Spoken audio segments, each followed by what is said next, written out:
The military coup in Mali that has ousted President Ibrahim Boubacar Keita has received a widespread condemnation from the international community, ECOWAS, and a host of other African countries. We are going to be zooming into what happened in Mali, looking at the prospects for peace to return and for that West African nation to move on with its developmental agenda. We equally are going to be looking at this other issue, which has to do with the conflict in the country, in Cameroon, socio-political crisis rocking the country, fueled by hate speech and tribalism that has been on an increase, as indicated by the National Commission for the Promotion of Bilingualism and Multiculturalism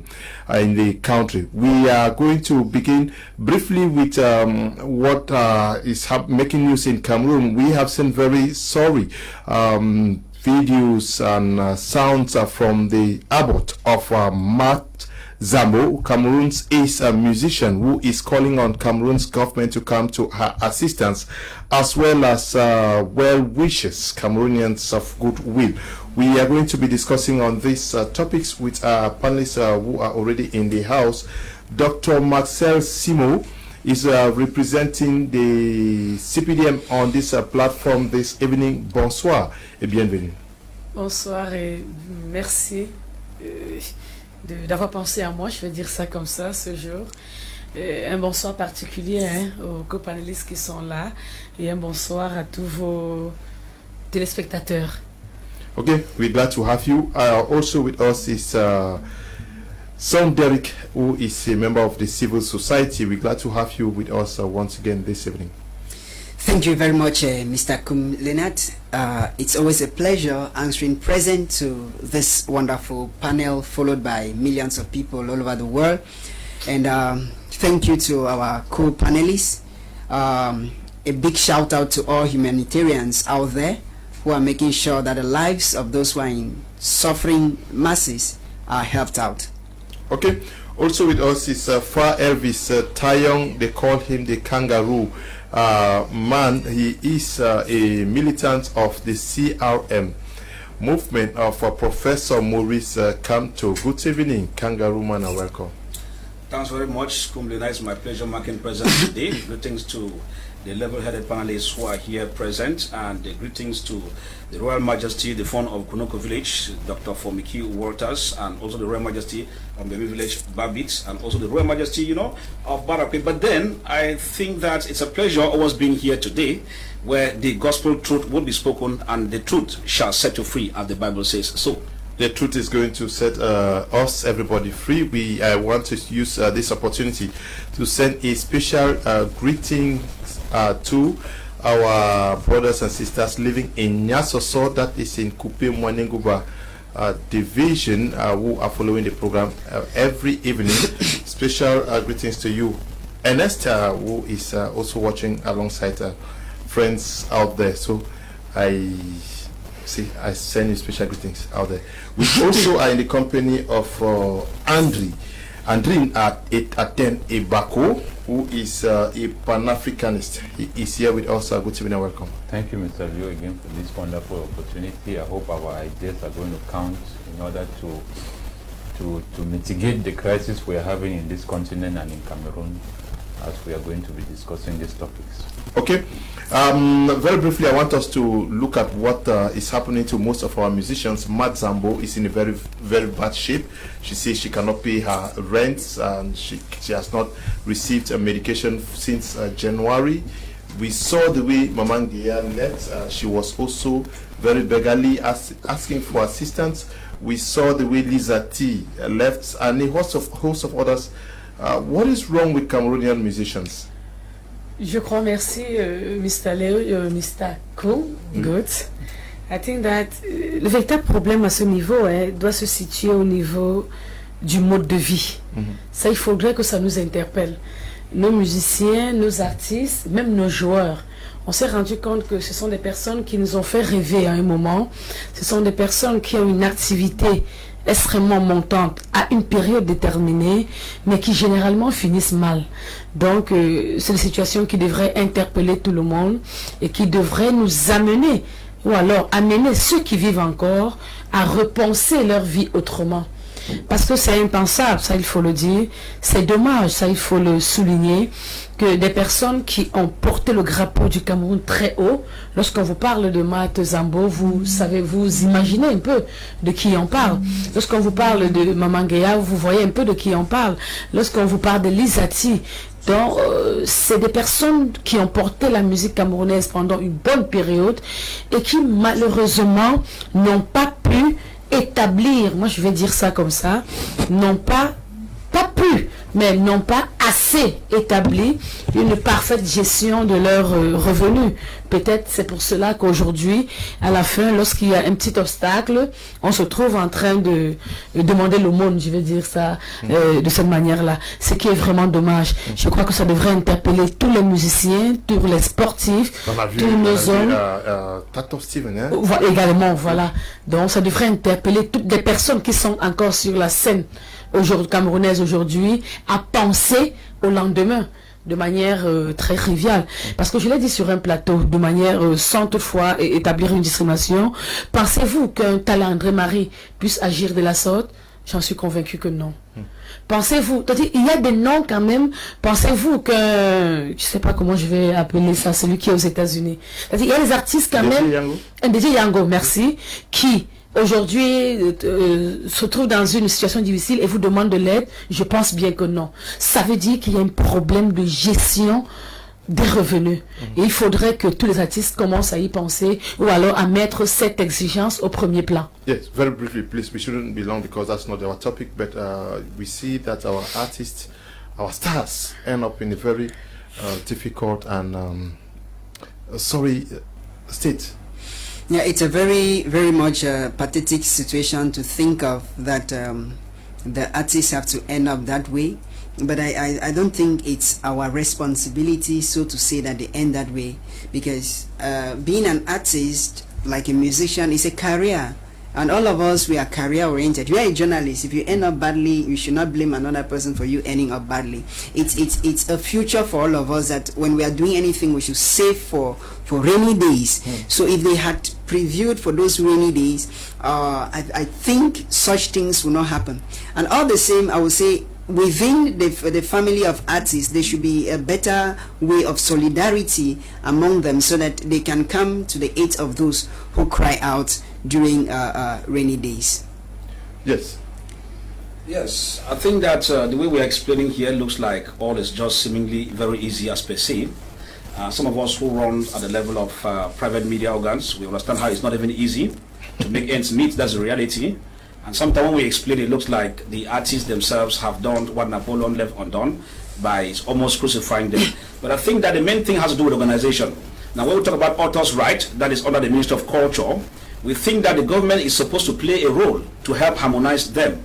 Now, if you look at the issues of the players, what happens is that the government is failing in all their responsibility because if you look at what comes in and the life they have to live. Now, with piracy coming in, which has been another bone of contention, with artists not being able to benefit from what they produce, it tells you, look at the digital age where we are now, it's even worse. You play music today, the next day it's in everybody's phone, but you're not getting any revenue from it. So we think that the government that is supposed to be a mechanism that's supposed to be a mechanism to check on the welfare of the artists has failed woefully. What do I mean? What am I saying? I'm simply saying that the government itself is supposed to have put in place a structure that could cater for the artists. It could be a structure at the level of a microfinance bank that could get them empowered to do other businesses. It could be a counseling service. All of these are supposed to be put in place by the government. It's bad that 2, 3, 4, 5 artists die in a miserable manner, and the government does not take a pause to ask, but what is happening with my artists, those who have stood the test of time in promoting and keeping the flag of Cameroon burning, and yet the government keeps quiet? It means something is wrong somewhere. And if the Ministry of Culture cannot do its job, it means the ministry should go on retirement. That's very simple, because when they are supposed to put in place principles, the principles are supposed to guide some of these artists. Just like a doctor quite rightly said here, it's not everybody who's lucky. Some of us are in the private media, some of us survive.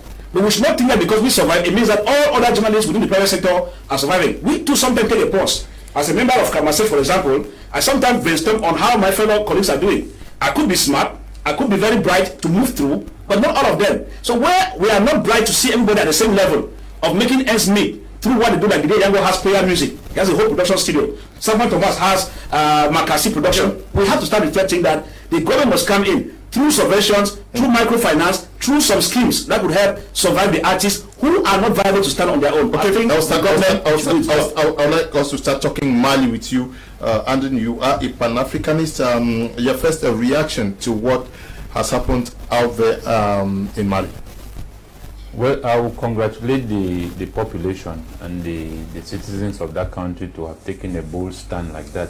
Even though we are getting criticism from the Western nation, the United, the UN, and the EU, you know, but it is not in their place. It started with ECOWAS. ECOWAS has condemned it. ECOWAS condemned it after the EU condemned it.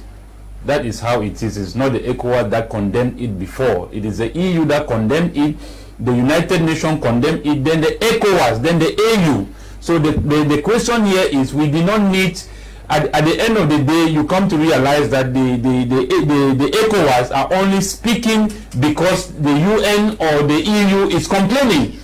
You know, they are more concerned with the constitution. But at the end of the day, if you look at the context of democracy, there are two factors: either those that are eligible or the population. The population has decided to decide their own future and to decide to bring down. The population has been protesting for long, but what we saw yesterday was a military coup. It is the military that stepped in, arrested the ministers. Is the military that arrested the president. It's the military that gave an ultimatum for the president to resign.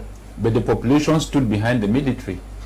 The population stood behind the military. So at the end of the day, it comes back to the other factor of democracy. The people have decided to charter their own destiny. So I don't see a point where the EU or the UN has to something to say about it. Instead, they should allow the African member state to decide their own affairs. They should allow the AU or the ECOWAS. So all I'm just simply trying to say here, in what is happening, just to place as a groundwork in what is happening in Mali. In Mali, it is just because the interest of EU and its allies are at stake. So they have to make sure that the constitution is not changed. What constitution? If the people have decided to come in and put in their own policies and build in their own government, I think that is their right. Dr. Simo, you followed what happened out there in Mali, though I will still want to maintain that ECOWAS was the first to condemn. ECOWAS issued a communique even while the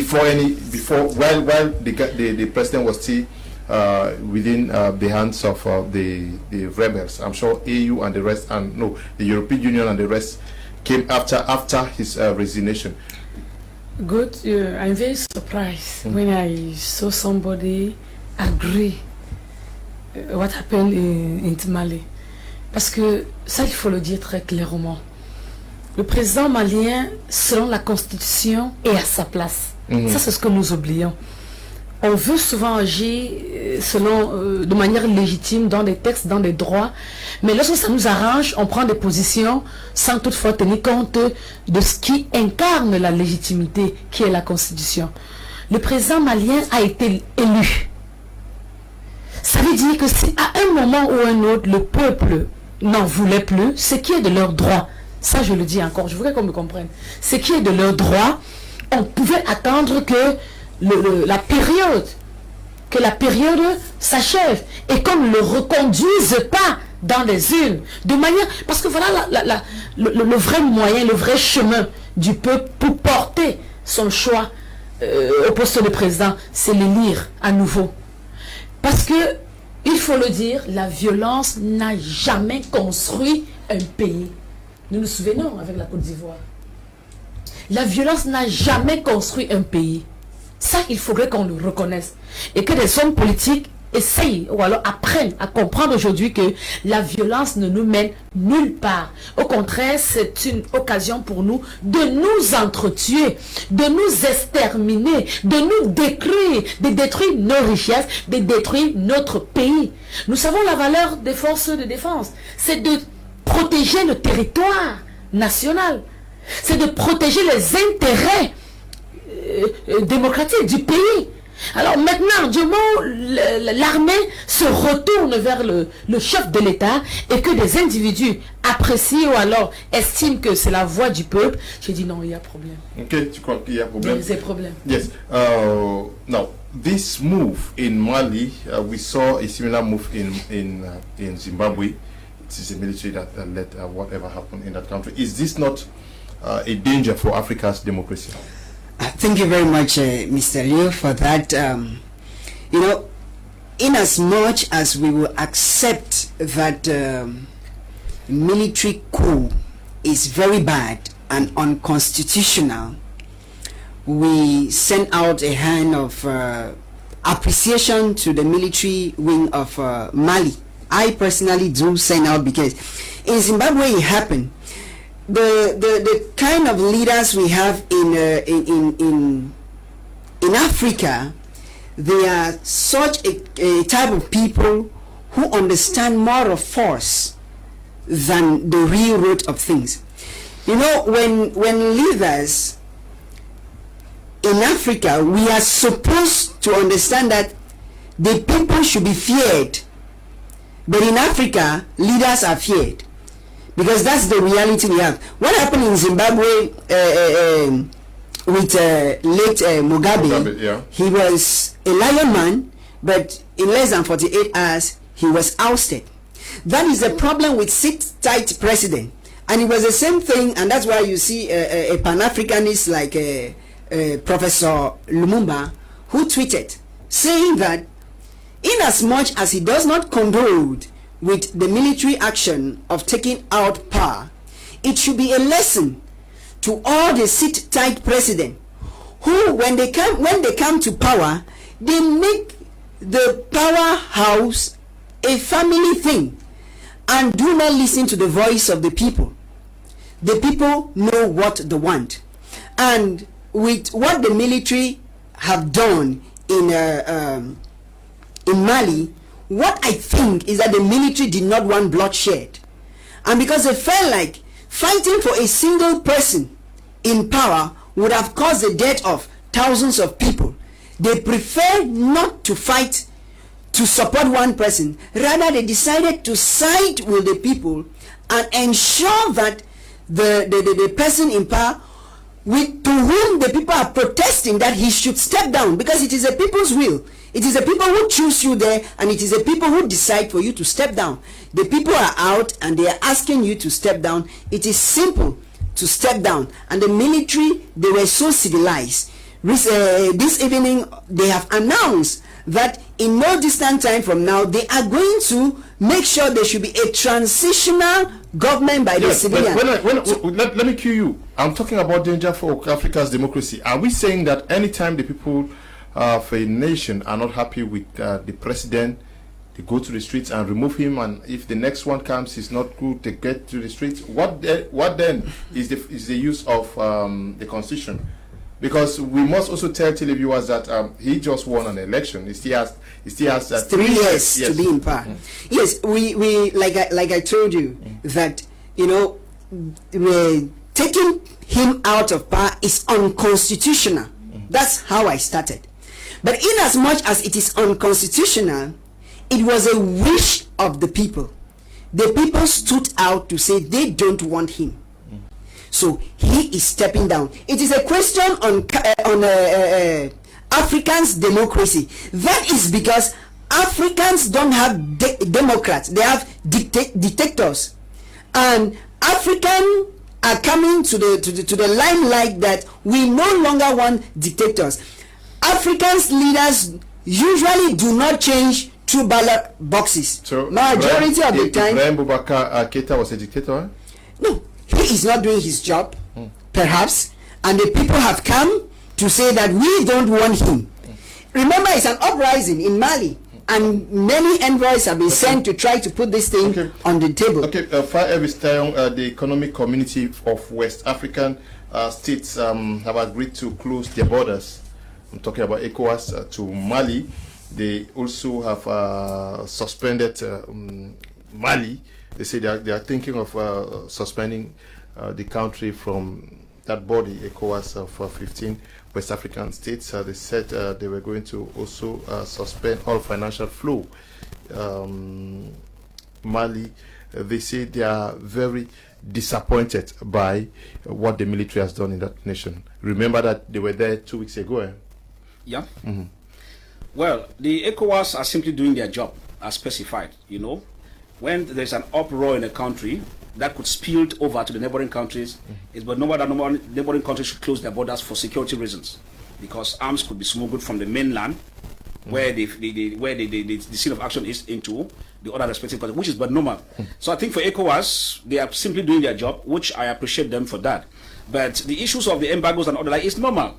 But it will not take any time from now. Those embargoes will be uplifted. So the main issue here is power is handed back to the civilian. Even before it's handed, their problem here is they want to see whether military means business. Military has said clear that they don't have any intention to get to power. They only wanted to get into broker the peace deal and prepare something and give to a transition. Once military announced the calendar for transitional period, and ECOWAS starts seeing how their preparations for the transitional government and then eventual democratic election, they will ease everything. It's very normal. ECOWAS is doing their job, because I praise them as the only organization standing tall in the world now that has an influence in West Africa. The rest are toothless bulldogs, nothing to offer as far as peace deals and international diplomacy is concerned, giving the hanky-panky games most of them play. But I think that while saying this, I keep appreciating the people of Mali and the military for a job well done. I say that I'm appreciating them for an excellent job well done. Why do I say so? For the fact that they carried out a military coup, which nobody will support a military coup, the fact that they took precautions, lives were not lost. Within few hours, they arrived at the point. The only language dictators understand in Africa is this kind of move. If I sit here to deceive you that I am sympathizing with what happened to Keita, I have gone on several platforms and advised President Keita as a Pan-Africanist to leave power before power leaves him. And even when Goodluck Jonathan was coming with his special envoy from ECOWAS, I said Keita would have been able to make a special deal, so he could be transferred over to Nigeria or to Ghana, and then when things are calm, he can now come back in and then even serve as a permanent advisor to the presidency. But since as he was delegated by other forces, now the young military guys were smart enough, as they took the colonial forces and the colonial master unaware, here they are today. So I said that as we move on, what the Malians have done and the military, I standing here, President, for the fact that blood was not shed. I keep saying that the only language dictators on African continent understand is this kind of moves. So power is in the hands of the military. Kudos to you all in Mali. And the only thing we now say is that you don't have to take it tight. Arrange it as democratic as expected, and then you move on. Well, for Keita and the vice president and the rest who are under custody, our prayer is that military should not molest them, because they are state officials. They have served the state and all the like. Now, like what Doctor was saying, they were elected democratically. The question is, were they really elected by the people? Because there are indications of democracy. If I'm elected by the people cannot be after me when I've not finished my mandate. It means something is wrong. And in conflicts in several countries, if you get people going to the street, it means there were some remote causes which were neglected by the system in place. The same case like we talk about Cameroon, whereby a problem started long, more than 4 years, is neglected, and you see where we are today. So I think that when a government fails to handle issues, the issue of uprising is the last straw that breaks the camel's back. And so we cannot say the president was elected democratically, because if he was democratically, upon the plight of the Malians, the suffering, the insecurity in the family and all the like, the president would have been able to sit with them and tell them, okay, this is what we think we should do. What do you expect? Unfortunately, African dictators, what they do is that they only dictate instead of serving. Dictators are supposed to serve the people. But on the contrary, political accountability is lacking. For those who have done international politics and political science, once political accountability is lacking, the end result of the whole issue is that they tend to use repressive measures. I say the military in Mali is a professional military. The rest are from the gutter. The military in Egypt is a professional army, because when Mubarak despised them at Tahrir Square, they behave professional. Okay. So we have to praise when people are professional. Other countries, they will kill people, but these ones, they refuse, and that's why the people have been behind them, supporting the army and praising the army for not willing to exchange bullets to kill the population. Okay, the United Nations Security Council was supposed to sit today to discuss the Mali uprising. and some persons are asking whether the UN Security Council, United Nations, is not reacting too late, and asking what effect such a sitting would be to what has happened already in Mali.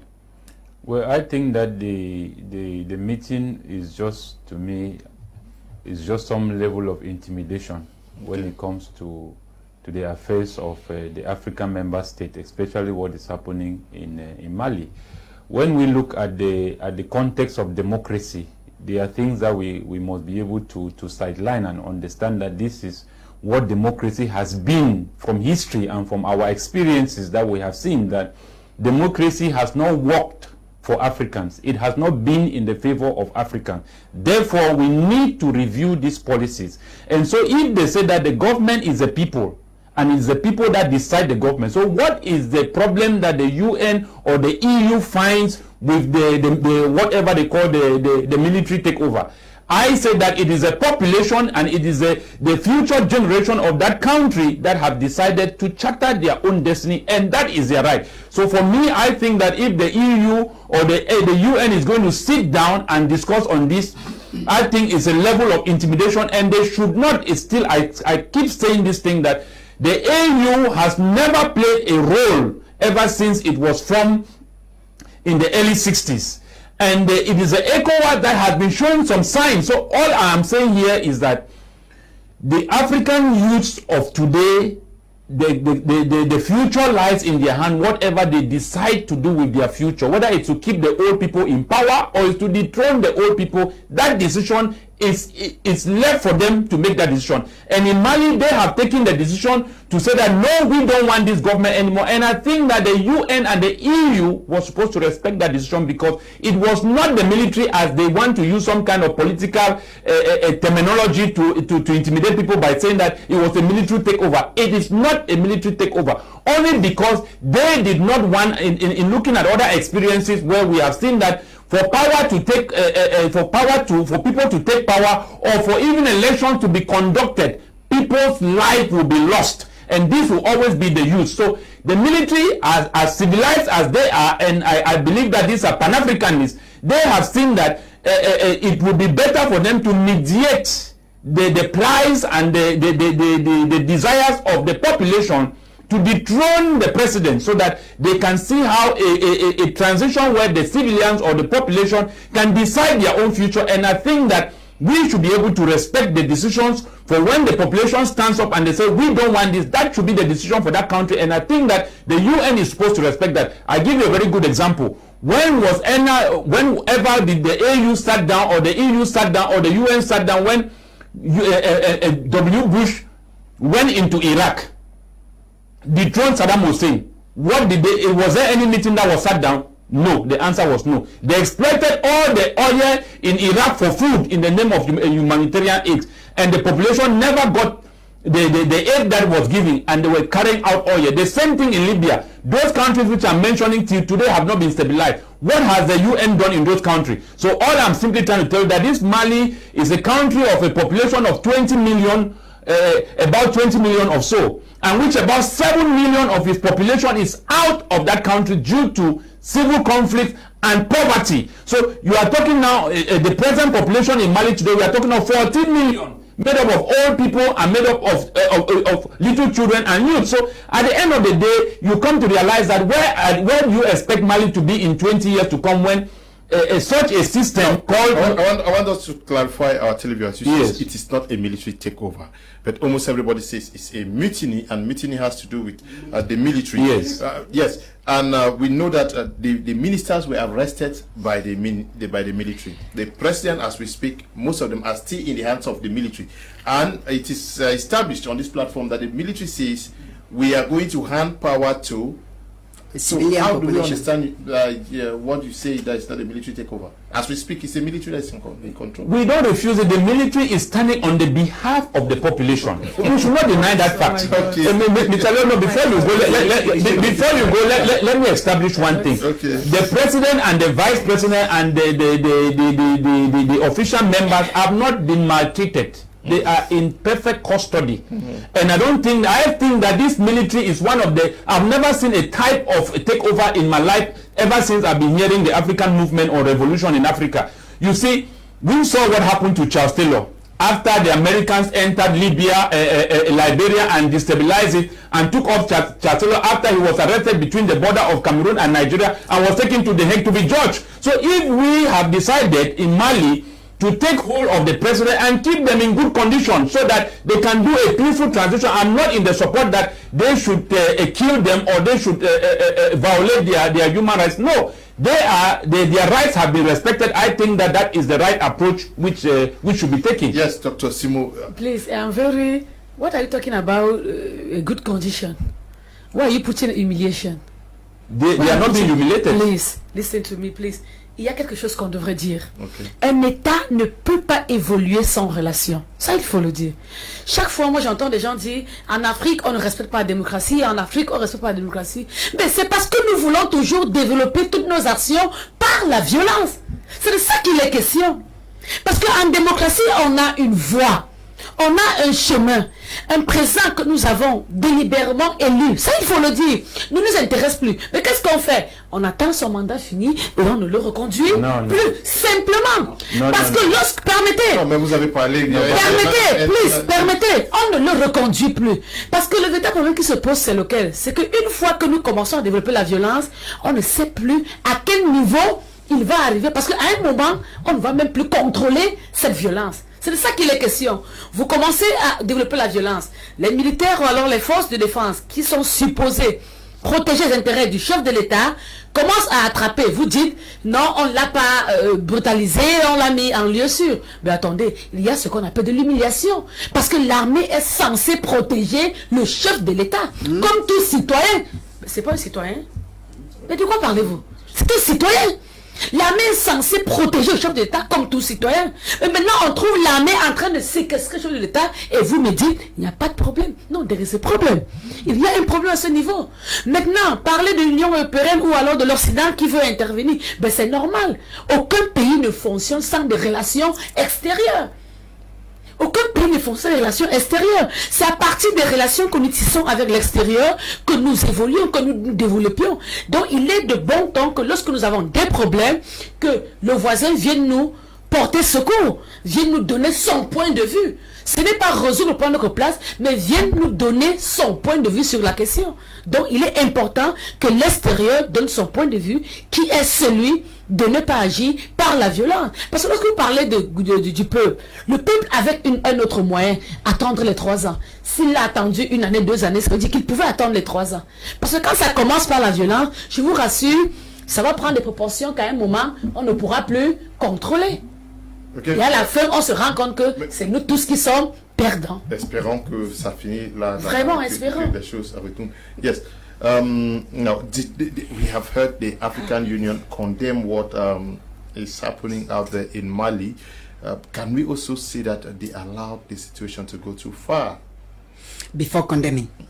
No, before even arriving, before Mali arrives at where it is today. I remember before now, the president of Nigeria was there. Was delegated. Was delegated to try to talk about the issue, but it was not resolved, and they allow it to reach at this level. They have been late. Now, when we talk of ECOWAS, AU, EU, UN condemning this thing to be unconstitutional, I get afraid somewhere because recently Alassane Ouattara of Côte d'Ivoire announced that he will be running for a 3rd term, which is unconstitutional as per the Côte d'Ivoire constitution, but they did not come out to condemn. No, it's not unconstitutional. The constitution was touched 2 years ago. It's not unconstitutional. You see, so so the constitution is touched by an individual. You see, our presidents or our African leaders, they try to touch the constitution to their favor. Now, when this constitution is touched, the people don't make any noise. But at this level, they are talking about it being unconstitutional. I think that the Malian military has proven a lot of professionalism, because when you talk of violence, there was violence before now. But now that they have successfully, in a very smooth way, taken away the obstacle of the people as the people see it, the people are jubilating. They are okay. So when you talk of it being unconstitutional, I don't see it. But I think the AU took a lot of time, because they should have done something. They should have called people to broker that peace, and that solution should have come first. We should not wait at the point when people have gone too far that we cannot handle before we start coming.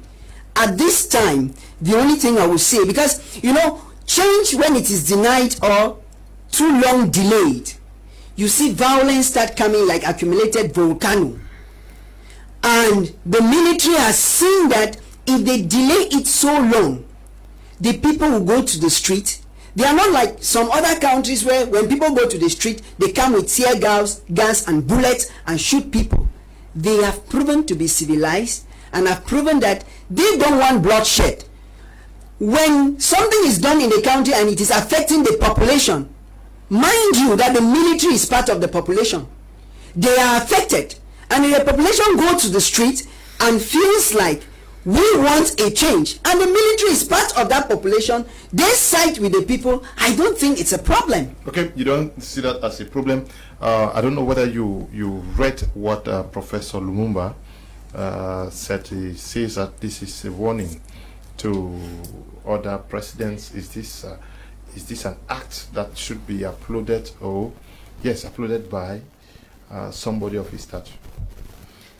I think Professor Lumumba simply said his mind, because many of us will come and say we are against it. But in the long run, if a coup d'etat, a bloodless coup d'etat comes in to change the lifestyle of the people, it's welcomed.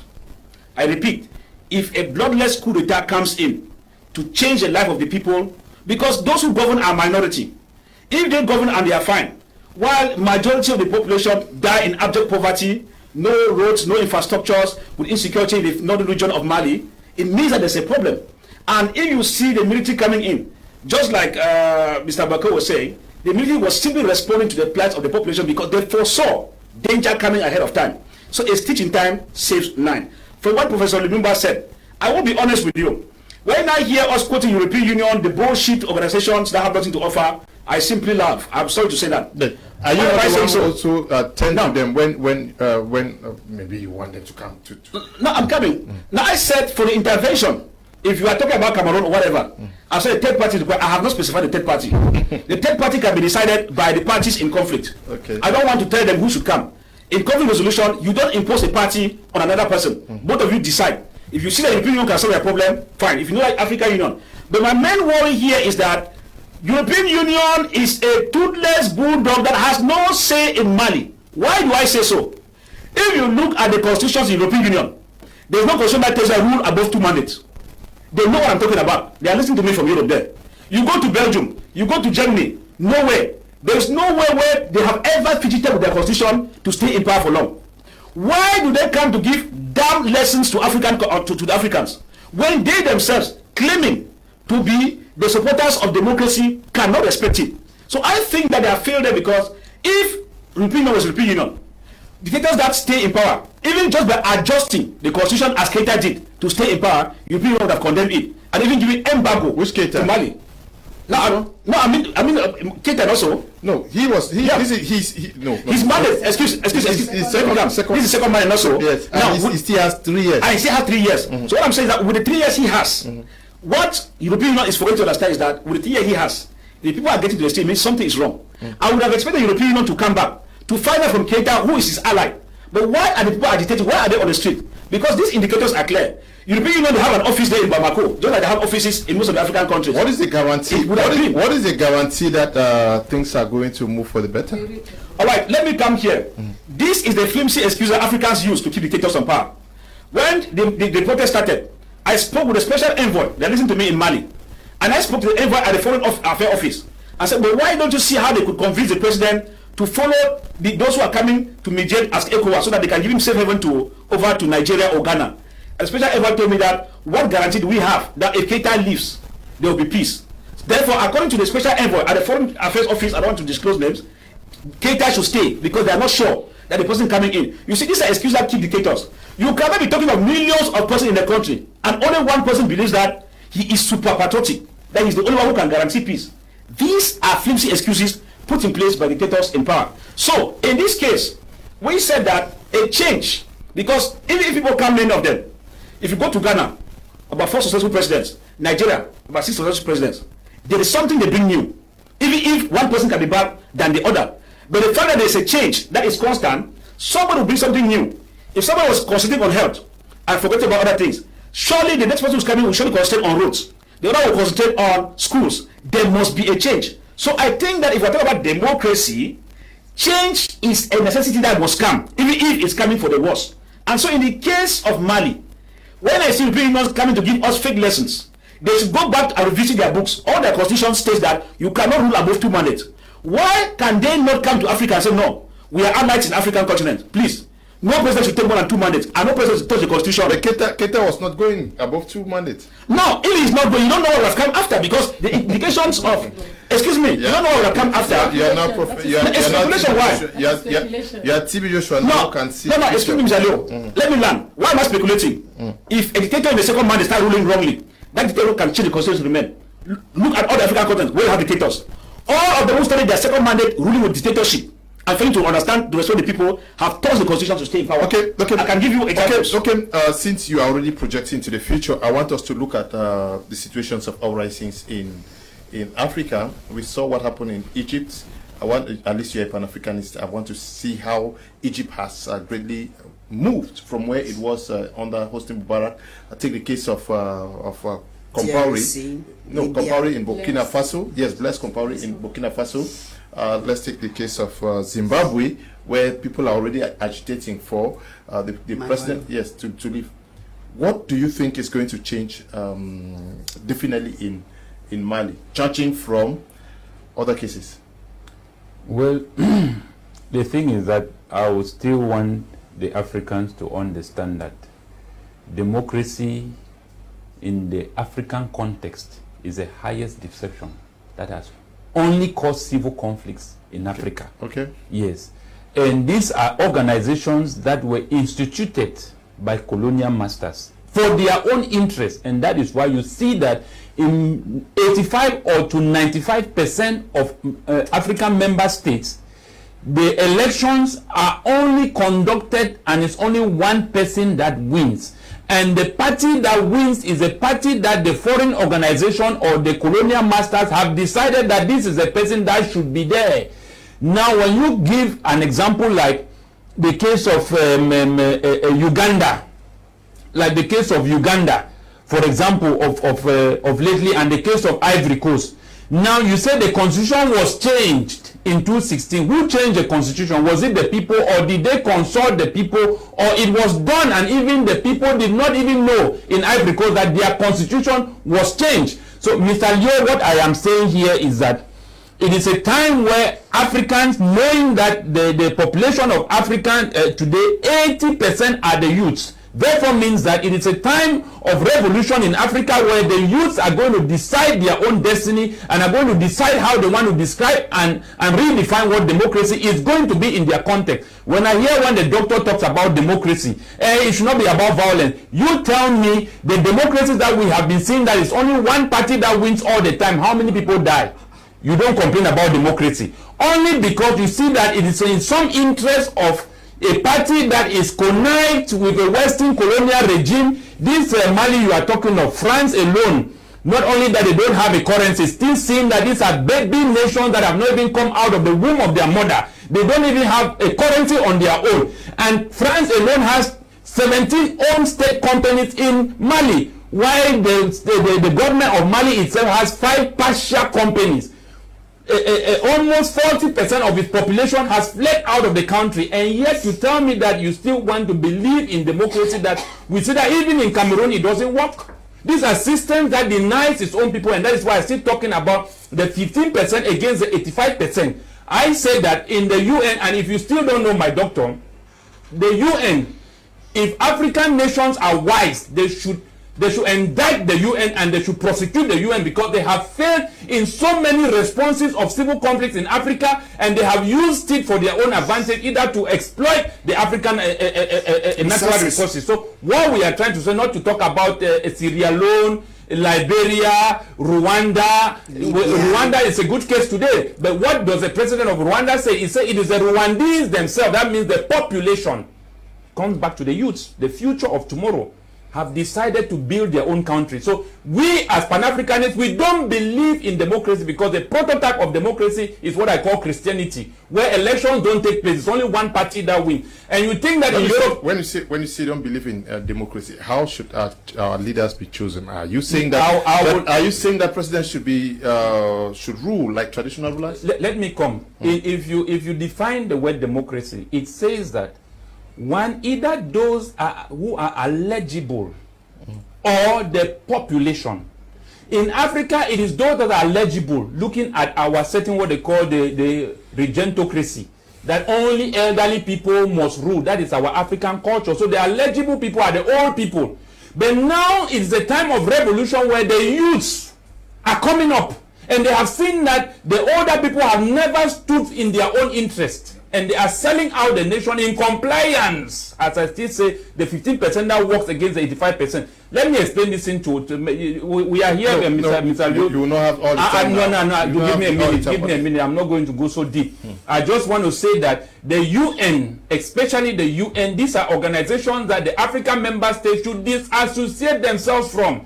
Because you go to, whether it's Israel occupation, you go to Kashmir, you go to Cambodia, you go to Somalia, you go to Rwanda. I'm just saying where they have failed, the UN has failed. So the UN is never going to win for any African member state. So what is happening in Mali, Mr. Leo, we as Pan-Africanists, we say as long as nobody died, the UN is supposed to praise them. The EU is supposed to praise them. And the EU should queue and learn from that lesson. Good evening, Mr. Kum. That is defending the Cameroon. Okay, I want to say, Mr. Liu, is the Malian people don't know what they want. So let's fight and change Africa.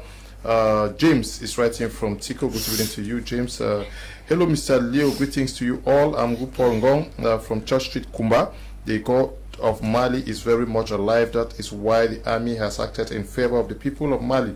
Just the fact that there was no blood shed, it shows that it was a God-ordained change of power. African presidents should learn to listen to the cry of their people. Okay? Good evening to you, Paul, writing from Kumba. Good evening, lady and gentlemen. Please tell our people way of change is inevitable. I am Prince is writing from Limbe. Good evening, Mr. Liu. I'm Melvis, writing from Fumbot. I love your program, but not just happy with some of the panelists. Okay. Good evening, Mr. Liu. I'm Melvis, writing from Fumbot. Okay, I read this one already. This one is System of Africa Transition. You write, you don't tell me where you're writing from. Good evening, Mr. Liu. Please, I believe this is a program. Okay. Tony is writing from the United States of America. Okay, doctor says the military are to protect the interests of the head of state. The military are to protect the interests of the people.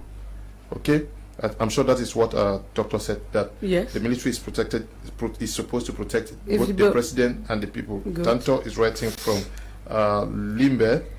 This one says the wind of change is really blowing across Africa. The case of Sudan is over, Algeria is over, and now it's Mali. Okay. Atabo is writing from Tombel. Good evening to you, Atabo. Doctor, can we also say that the military has come to assist the people of Mali, the same military did for the people of Zimbabwe? Does this also expose a weak opposition in Africa? Permettez-moi, Mr. Kun, de souligner quelque chose d'important. Moi, je fais partie des enseignants qui aiment souvent dire aux étudiants, ou alors dans un échange, dans un discours avec des gens, je ne voudrais pas, ou alors il est temps nous sommes au 21e siècle, que l'Afrique arrête de justifier ses manquements par l'esclavage, on a été des pays, la domination des blancs sur les noirs. Non, que l'Afrique arrête. Parce que l'apartheid, on a vu en Afrique du Sud, mais ça n'a pas empêché que l'Afrique du Sud aujourd'hui soit ce qu'il est. Moi, j'entends mon frère dire tout à l'heure là que la démocratie en fait, n'est pas la bienvenue en Afrique. Non, c'est pas normal. Au contraire, moi je voudrais qu'ils comprennent que ce sont les Africains qui n'arrivent pas à s'approprier la démocratie. Parce que la société, elle est évolutive. La société, elle est dynamique. Les mentalités changent. Même si nous voulons développer notre vie, prenons l'exemple d'un enfant. Même votre propre enfant, vous ne l'élevez, vous ne l'éduquez pas seul. C'est-à-dire, la société a sa part de responsabilité dans l'éducation de votre enfant. L'école a sa part de responsabilité dans l'éducation de votre enfant. Au point où, à un moment, lorsque l'enfant revient à la maison, si vous vous amusez, c'est-à-dire si vous n'avez pas été très regardant, vous n'allez plus reconnaître votre propre enfant. Parce que l'extérieur a apporté quelque chose. Parce que la société a apporté quelque chose. Parce que l'école a apporté quelque chose. Parce que la rue a apporté quelque chose. Donc, on est dans une dynamique, dans un village planétaire qui voudrait que automatiquement qu'on évolue ensemble de manière collégiale. J'insiste encore sur cet élément-là parce que rien ne justifie, je le dis très bien, rien ne justifie le changement de conditions dans les jours à venir si le présent n'y est plus. Parce que si nous continuons, alors si nous commençons, nous estimons qu'il est bon de développer la logique selon laquelle un présent s'installe 2 jours, il ne nous intéresse pas, allez, on met de côté, on met un autre. Et rassurez-vous, en une année, vous mettrez 4 ou 5 présents parce qu'ils ne marcheront pas comme vous voudrez. Donc, je dis encore, la voie la meilleure, ce sont les unes. C'est vous qui l'aviez mis par les unes. Alors, lorsqu'il ne vous arrange pas, vous lui dites simplement, on vous attend aux unes. Mais malheureusement, nous sommes dans un siècle où j'ai l'impression qu'en Afrique, nous sommes dans une injection de changement pour le changement. C'est-à-dire des changements sans contenu, des changements sans objectif, des changements sans éléments précis. C'est-à-dire, à un moment, on se lève, on dit non, on ne veut plus la tête de X, on veut Y. Et vous lui dites, mais X ou Y, où est la différence? Alors, quels sont les éléments qui te permettent de dire c'est Y qui va résoudre X ou Y problème? Donc, voilà les différents problèmes que nous, Africains, nous avons aujourd'hui. Et parfois même, ça il faut le dire, les hommes politiques ne nous facilitent pas la tâche, ou alors ne facilitent pas la tâche aux populations, parce qu'on va dire aujourd'hui que c'est l'action militaire. Mais permettez-moi de vous dire, les militaires ne sont pas levés aussi naturellement comme ça, sans être boostés. Vous comprenez ce que je veux dire? De manière souterraine, par une action, ou alors par des hommes politiques, ou par un groupuscule d'individus. Donc, parfois, parce que certains hommes politiques d'opposition veulent absolument accéder au pouvoir, alors peuvent arriver à un moment à créer des actions comme celle-là pour simplement assouvir leurs désirs. Donc, à un moment, et si on le dit, on veut le changement, mais quel type de changement? Okay. C'est de ça qu'il est question. Good evening, Mr. Liu. I have been missing your program for more than a week. I no longer get it on my TV, and I don't know why. I am Francis from Malantuen. I don't know where Malantuen is. But Francis, we changed the frequency. The frequency now is 12,333. Just change the frequency, please. It's 3,000. It's 12,333, and then symbol rate is 30,000 vertical. So if you cannot do that, just get a technician to move your frequency to 12,333 and then symbol rate 30,000. Let me take 1 or 2 messages and then we continue with you. Good evening, Mr. Liu and the crew in the studio. I'm Kers Peter writing from Limbe. I pray the military of other African countries still having dictators as head of state should follow the example of the Malian military. Okay. Good evening. Say when God is in charge, no law can stop the move. Glory be to God. No bloodshed. The devil put to shame. I love that. Dieudonné Fofiyin Lang writing from Elak Oku. We are glad to hear from you from that end. Greetings, fellow panelists. Please, I'm shocked when anyone condemns what is happening in Mali. To me, a prayer should be one. Let it happen. in other countries. Okay, Jones is writing from Kumba. Good evening, Leo. Malian army are civilized citizens from George in Kumba. Good evening, Mr. Liu, and kudos to you guys in the studio. Okay, Ama Phil from Kumba. Power belongs to the people. Okay, Phil. Mr. Leo, good evening. I love your program. Keep it up. It's Metuge writing from Tomber. Good evening to you, Metuge. Good evening, Mr. Kum and panel. So the African Union is still alive. Mali, thank you for the reawakening. Obi is writing from Boya. Good evening, Mr. Liu. Thanks for your program. The Mali people has fight for the freedom. Let Cameroon see it. Okay. Jude is writing from Garoua. Greetings, these three guys on the panel. Okay. Tabot Machiavelli is writing from Yaoundé. Derek, discussing or dismissing Mali from ECOWAS and a host of other sanctions that may follow. How is this going to work? Is it in the favor of the ousted president or the people of Mali? How is this going to benefit the people of Mali? I think the dismissal of Mali from ECOWAS is just an economic sanction, and they just want to put them under a tense situation. Under pressure, yeah. Yes, to see if they can restore the president to his position, and or they really mean business. Because you remember, ECOWAS has spoken, UN, AU are speaking, and ECOWAS is telling they've banned air flights, no entry, exit into those countries. So it's only a way of intimidating them.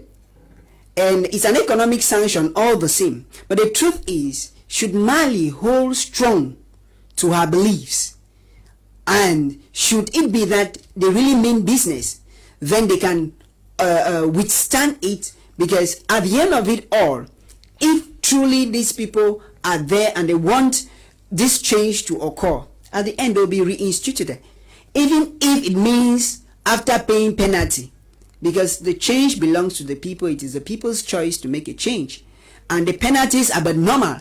Remember, like ECOWAS, AU, UN, all of them, a part of ECOWAS that is trying to make a bit of positive noise. The rest, AU, UN, the Angumba houses, where all of them come to dance their juju to show what their masquerades have done. They only come to sit and share the booties that they have gained over the time of being in power. These people don't have the interests of the people at heart.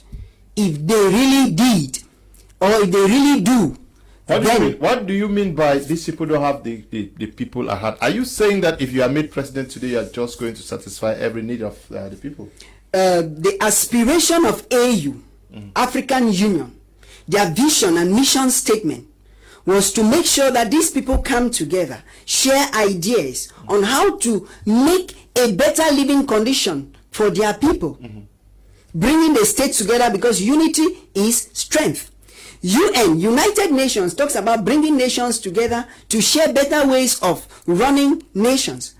But all the same, we have realized that these people are decorations. They are more like flower beds, like the AU, the UN. They allow things to get rotten before they come in. If the people were, remember, if you want to solve the problem, if you want to solve the problem, in the case of Cameroon, would you want the UN to intervene? Mr. Liu, would you want them to come in? If AU and UN should have been the good people we think they are, all of us, it's our prayer point, they should intervene. Okay, so at this level, they are bad people. They are not. They are not proactive. They are reactive. The only way that things should get too bad before they start talking, and every day they are there making speeches. We are tired of speech making. People should take action. Okay. Because the speeches are not helping matters at all. How can you sit in Addis Ababa and say you are monitoring the situation? My question to you, Tayon, is this a warning signal to other presidents to beware of their military? Because you may be, I'm sure Ibrahim Boubacar Keita never foresaw this. I'm sure he thought that the military was so loyal to him. Is this also a warning to other presidents to know that hey, any day your military may come against you. Let me quote PLO Lumumba, Professor Lumumba, who is a Pan-Africanist. He says, although the seizure of power by the military is to be discouraged, African presidents who cling to power to the detriment of the population must know that soldiers are also citizens who will not be indifferent. Let Keita's feat be a warning to Condé. I'm sure Condé is the president in Guinea, to Biya, to Ouattara, and others. Oh, yes. In fact, Professor Lumumba has just said it all. In fact, if it was besides me, he would have taken a cup of palm wine from the palace. Because this statement fits squarely, it's a square peg in a square hole. Because the worry we have here is that absolute power corrupts. These dictators in the African country, you find them like that. Even what has happened, some of them still think that it can never happen to them. It is until it knocks on their door. Because as I said, when this crisis started, I said on several platforms, begging on Keita to give peace a chance. It was we were singing a song. I am sure today, where he is, he'll be dreaming that, but this thing looks like it's serious. So, all in all, dictators have to learn from now.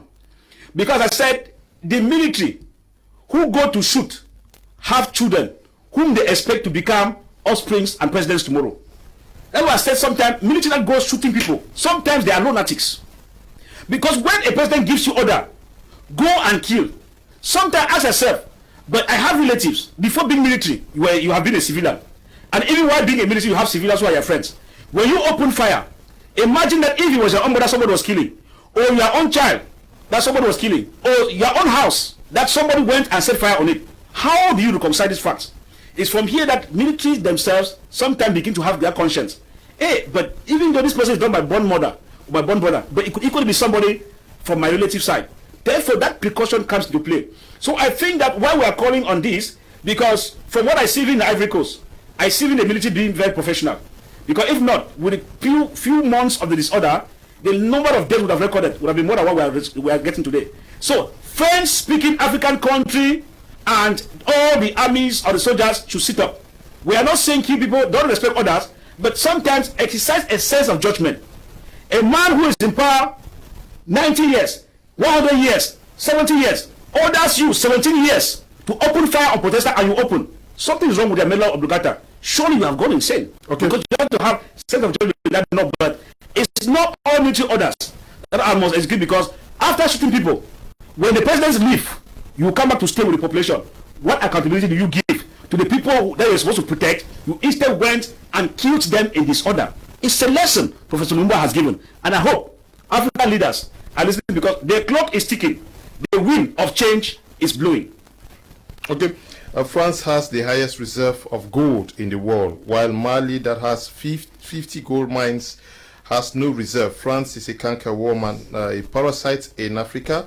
The reign in Mali through Boubacar Ibrahim Keita has failed. That is Apostle Ambe Valentine, who is watching us, I'm sure, from his house in Bonaberi. Good evening to you, Apostle. Good evening to the people on the studio. Thanks to Malian Army for being very professional and civilized. Stop calling, please. When you call, I can't read the messages. Civilized to avoid bloodshed, taking a great measure of putting the country in a peaceful condition. And I'm Mafai Hibet from Bonaberi in Douala. Good evening to you in the studio. I'm Frank, writing from Boya. Okay. I praise the Malians and their army. Hope other countries copy from them so that those old dictators be sent where they're supposed to be. This one says, good evening, Mr. Liu. I love your program, especially when I see people like the Kangaroo Man. All we need is education, and they should keep it up. Thank you very much. Edmond is writing from Bisong Abang.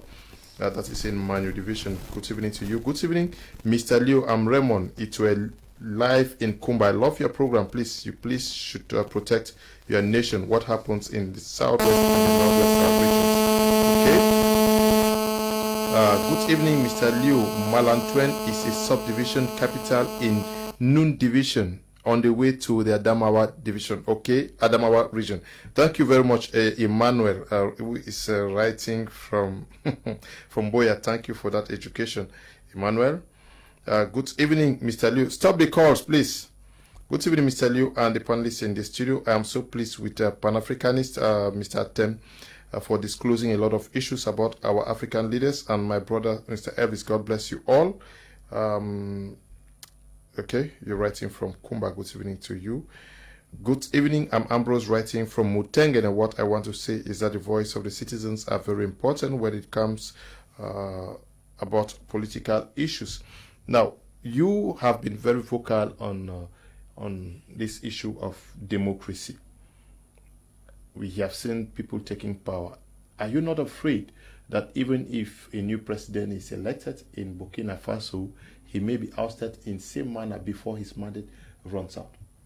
No, it all depends. We should not look at it because the citizens or the youth population have decided to decide their own future and to have the right to self-determination. So we should not try to criticize it by saying that if they put in a new president, would they put him again out? I would still say no, because if we still look at why the UN or the EU may condemn this peaceful transition, which I think that is helping that old man to go and sleep, because he should be taking care of his great-grandchildren and his grandchildren, while his children should be taking care of him. So he should not be in office. So I think that they are just helping him to sit him on bed so he can lie well. Now, when I talk about the context of democracy and we look at the violence it has caused in Africa, there have been no courts in Africa, there have been no prison in Africa, there have been no campaign like we saw the chairman of the Caribbean, which was demanding for reparation to the United Kingdom and the other colonial masters that benefited from the transatlantic slavery. And the UK and the United Kingdom paid in money to the Caribbean for reparation, for reparation rather. So what am I simply trying to say here? When this we saw the conflicts that took place when the Western imperialism were trying to carve out and divide Africa, nobody talked about the bloodshed that happened there. So I am saying here, Mr. Liu, that dependency mentality has been the strategy of divide and rule. Because I still go back into the 15%, which I say that it is I call this 15% the protectorate. So the way the African democracy or independency was carved out in the 60s, it was a Western organization that was contracted to African leaders as protectorates of this organization called democracy. And that is why you realize that it has only been the old people living there, only protecting the interests of their colonial master. You see the case here, I'll cite you a very good case of a young president in Madagascar when he came up with a good campaign to offer to the world what Africa can provide for the coronavirus. The AU sided with the EU and the UN and condemned the campaign for what Madagascar was doing. So all I'm simply trying to say here is that let Africa learn to appreciate a move that we are seeing, like the one happening in Mali. Nobody has died. We look at the one in Ivory Coast. There are already persons that have died in Ivory Coast when the election has not even yet taken place, and that is democracy we are talking about. So all I'm saying here is that, Mr. Liu, is that we should be able to understand that this generation of our old great-grandfathers or grandfathers that have been ruling to keep the interests of this Western organization, we should come to the point where we know that now is a time for the youth to understand that in Africa, as I still say today, we stand a greater chance, because for these old people who are our grandfathers and our great-grandfathers and our fathers who are in power, they are in power because the youth are supporting and paying the prices to keep them up there. Because it is the youth that are going to do all the dirty works, it is the youth that are going to go out to protest, it is the youth that are being killed, and the population of these old people, I still call them the 15%. So I don't understand how a 15% can control 85%. And that is why I say that this is the strategy the Western world has used to keep the 85% in abject poverty, so that they begin to work in compliance with the 15% to continue to colonize the rest of the African population, and that is what has to stop. So this is a genuine move. I think that the ECOWAS, if they have decided to give them some sanction, I think that is diplomacy. What did you expect the ECOWAS to do, to clap for them? No. Then we sit back and say, okay, that is a normal protocol. But I believe that in spirit, the ECOWAS are with what has happened in Mali. They are in agreement with what has taken place in Mali. The ECOWAS is with them in spirit. We have seen that as well, and we understand what is diplomacy is all about. Good evening to you, Mani Ebai, and to you, so Bruno. Greetings to you, Wonja Mboa, and Mubani Infotainment. Good evening to you, Anita Eno, all of you watching us via social media. We send special greetings to you guys, and Dr. Simo. That is the situation in Mali as we speak. How do we get out of it in the interests of the people of Mali? Of everybody, not only of Mali. But permit me to say something before talking about this. Yes, in this type of situation, it's not important to talk with passion, with emotion. No, but it's important to talk with reason. Because moi, je l'ai entendu parler, hein, à moins que mon anglais soit encore très mauvais, mais je crois que je l'entends quand même. Je l'ai entendu mettre en avant l'âge du président, supposer qu'ils sont âgés et qu'il est temps que la jeune génération mette de côté ce genre de présent. Mais je lui dis, c'est dangereux et c'est extrêmement dangereux. Parce que si aujourd'hui, on commence à vous dire, bon, maintenant, pour être président, il faut 50 ans. Vous conviendrez avec moi que directement, certains présidents des partis politiques vont voir en cela une intention de déstabilisation ou alors d'écartement direct. Parce que c'est pas de ça en fait qu'il est question. On ne peut pas établir les actions d'un chef de l'État avec son âge. Vraiment, le lien n'est pas concrètement établi. S'il est de bonne moralité, s'il est en bonne santé, je crois que l'âge n'impacterait pas beaucoup sur les actions qu'il devrait mener. Parce que l'important ici est qu'il soit doué de raison et qu'il ait la santé nécessaire pour pouvoir agir. Donc à un moment, arrêtons souvent de dire non, on est jeune, on veut des jeunes au pouvoir, on veut des jeunes. Oui, c'est bien beau. C'est pas que c'est mauvais. Mais qu'on ne donne pas l'impression que parce qu'on est moins jeune ou alors on est plus jeune, on ne peut pas agir. Parce que quand vous dites on est jeune, on va dire 50 ans. Mais celui qui a 60 ans vous dira également qu'il est jeune et qu'il a même encore la capacité de pouvoir bien prendre les choses en main. Donc souvent sur ce pan-là, c'est un détail souvent très délicat à utiliser. Maintenant, j'insiste encore parce que comme je l'ai dit à l'entame, je suis gêné et un peu surpris de voir des gens apprécier à leur juste valeur, bien que je les respecte, c'est la position de tout le monde et ça je respecte, apprécier ce que l'armée a fait au Mali. Moi j'ai entendu mon confrère dire tout à l'heure, parler de professionnalisme. Mais attendez, on ne peut pas parler de professionnalisme pour une armée qui est en train de poser des actes contraires à ses fonctions premières. C'est ça le problème. Parce que la fonction première de l'armée, comme je l'ai dit à l'entame, c'est de protéger le peuple, tous les citoyens. Mais maintenant on trouve une armée qui est en train de séquestrer et on ne peut parler de professionnalisme à ce niveau. Donc ça devrait nous interpeller tous. Qu'aujourd'hui on ne se dise pas non c'est le Mali alors moi de quoi je me mêle. Non, c'est dangereux. Comme hier l'histoire de Ouattara, à l'entame quand il a dit je ne vais pas aux élections, après il vous dit je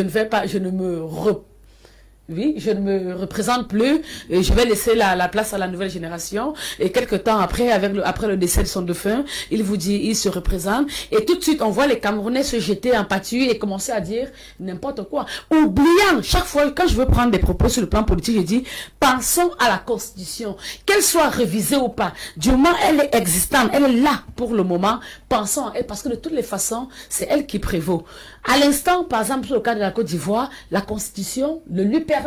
Donc, il n'y a pas d'obstacle à cela. Du coup, si les citoyens, le peuple qui a le dernier mot, qui a la parole, ne voudrait pas le revoir, très simplement, ils ne le voudront pas. Donc, moi, j'aurais aimé, et ça, je le redis encore, j'aurais aimé que le Mali attende 3 ans, parce que rien ne prouve, et allez-y bien, rien ne prouve qu'après ce qui s'est passé, les choses iront beaucoup mieux. Il est préférable que le peuple malien revienne à la raison et laisse leur président achever son mandat. Je crois que l'action menée, c'est vrai, a été menée dans le calme et dans la sérénité, sans violence, mais je crois que l'action posée essayera un peu de conscientiser les mentalités et peut-être agira les 3 dernières années en faveur des Maliens. Ibrahim Boubacar Keita is no longer president of Mali because he resigned. What should be the best way out for the Malian people?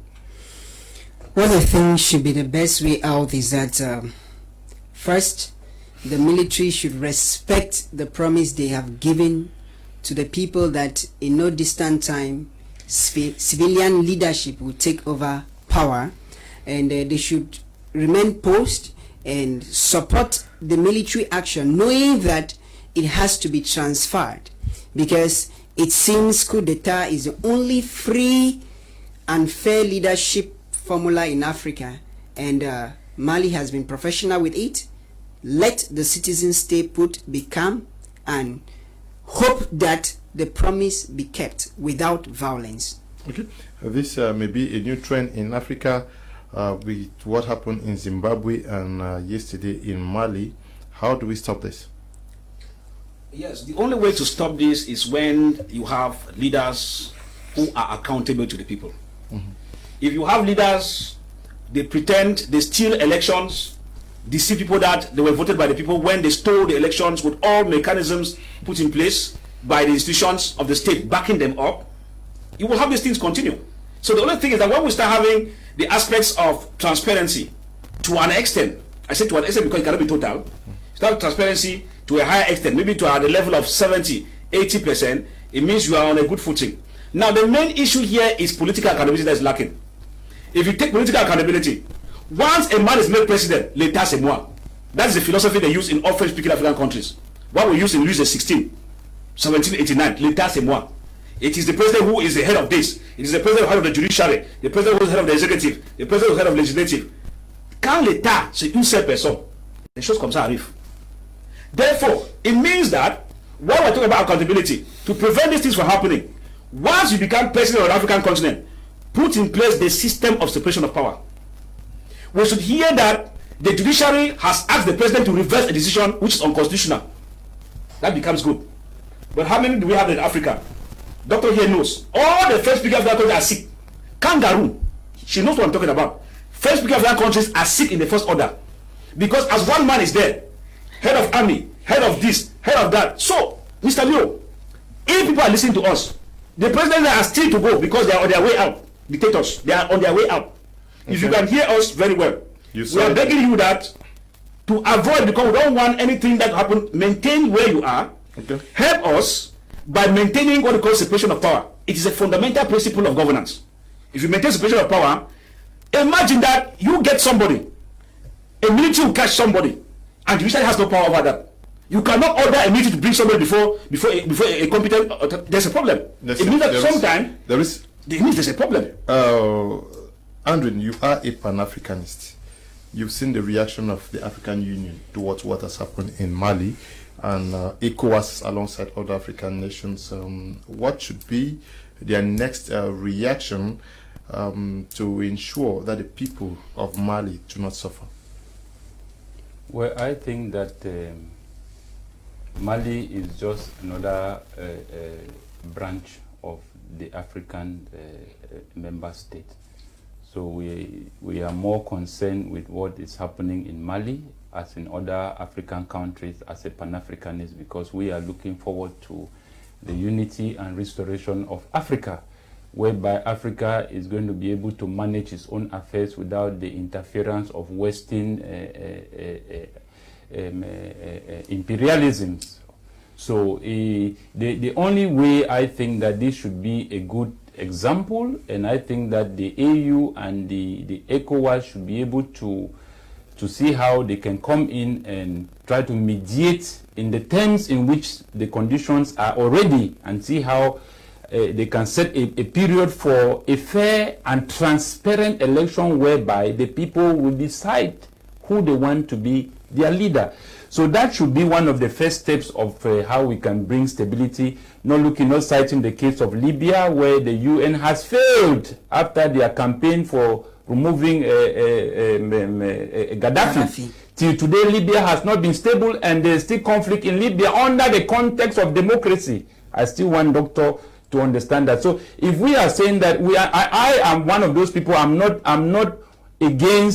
for the brutal use of violence against our head of state. I deny it because this has been the strategy of the Western nation, and so we should not continue. We should not practice that same system. We should treat our presidents with utmost respect. But what I'm saying here is that if in a country's constitution, civil servants are supposed to retire at 60, the head of state is not above that constitution. The man we are talking in Mali is 75 years old man. You cannot tell me a man of 75 years old is still agile to run a nation where there are still young brains, competitive young brains. Okay. I am coming, Mr. You asked me now. Let me highlight a bit now, please. now, if you keep looking, let us be honest. If you're looking at the case of democracy, why democracy cannot work in Africa? We have the second topic. All right, just land. You have 1 minute. Thank you. Go on. Yes, so I am only simply saying that the head of states should not be above the law in order for us, in the context of the African spirit, for democracy to apply. I am only saying that it should be reviewed because the democracy we have been seeing. The elections in Ivory Coast, we already know who is the winner. So I will still quote this as, I will not want to say Patrick Lumumba, but I want to also use our own Cameroonian Pan-Africanist as Apostle Ambe. He said that we should not as youths go and defend your salary for 30,000 francs as a military to support a man who is at the age of 80, 85 and 75 who is signing out of life. So any military who is doing that, it means that there is some level of insanity. So I think that this is a very good example of what we see in Mali, whereby the youth and the military have stood in favor of the population to give them what they want. Okay. So let the AU and the ECOWAS go and support that. Ok. Bonsoir. La dame venait de dire que la constitution est valable en Côte d'Ivoire. Oui, mais est-ce qu'elle permet de voir sa population souffrir? Le réel problème de Ouattara, c'est lequel? Quand vous voyez les gens se révolter, ils savent pourquoi les gens sont fatigués. Okay, you write, you don't tell us who is writing and where you're writing from. Good evening. Why is it that the lady in the studio can't express herself in simple English? Is she bilingual? Bradley is writing from Bafoussam. But Cameroon is bilingual. We have 3 English speaking. So I'm just playing. Okay. Kum Lawrence writing from Kumba. Greetings to Anita and others. I'm enjoying the program. Thank you very much. Hello, great program. A lesson to all African leaders and their governments. Oh, Africa, a continent with great natural resources, yet reduced to nothing. High time we seek leaders who will stand up for our economic independence. Okay, from Eje Depang Koge, writing from Tiko. Good evening to you guys in the studio. I'm Divine from Limbe. Malian's army are just the best. Everyone needs to be as honest as Fa Elvis. Good evening to all. I am Kenny from Bonamusadi. The Malian armies have defended democracy, and that should be a lesson to others. Stop calling, please. When you call, I cannot read the messages. This one says, true actions speak louder than words. That is a good example for Africans. Others who only sit down and make noise. Bongfen Afu is writing from Yaoundé. Good evening, Mr. Leo. Indeed, the program is very interesting. I must say, what is happening right now in Mali is a proof to show that Africans are tired of leaders who are pregnant with colonial mentalities. Deep Lovett is writing from Boya. Stop the calls, please. Good evening, Mr. Leo. The military of Mali are for the population. Okay. Leonard Mezuzu is writing from Yaoundé. Mr. Leo Umaru from Lima. I think the Malian military has set an example to the Africans. This one says, good evening. Mr. Liu, keep up. I love your program. We should blame the West for most of our problems and accept the fact that it is not yet right for diplomacy and democracy. Kane is writing from Limbe. We take a short break. When we come back, we discuss our second topic for tonight.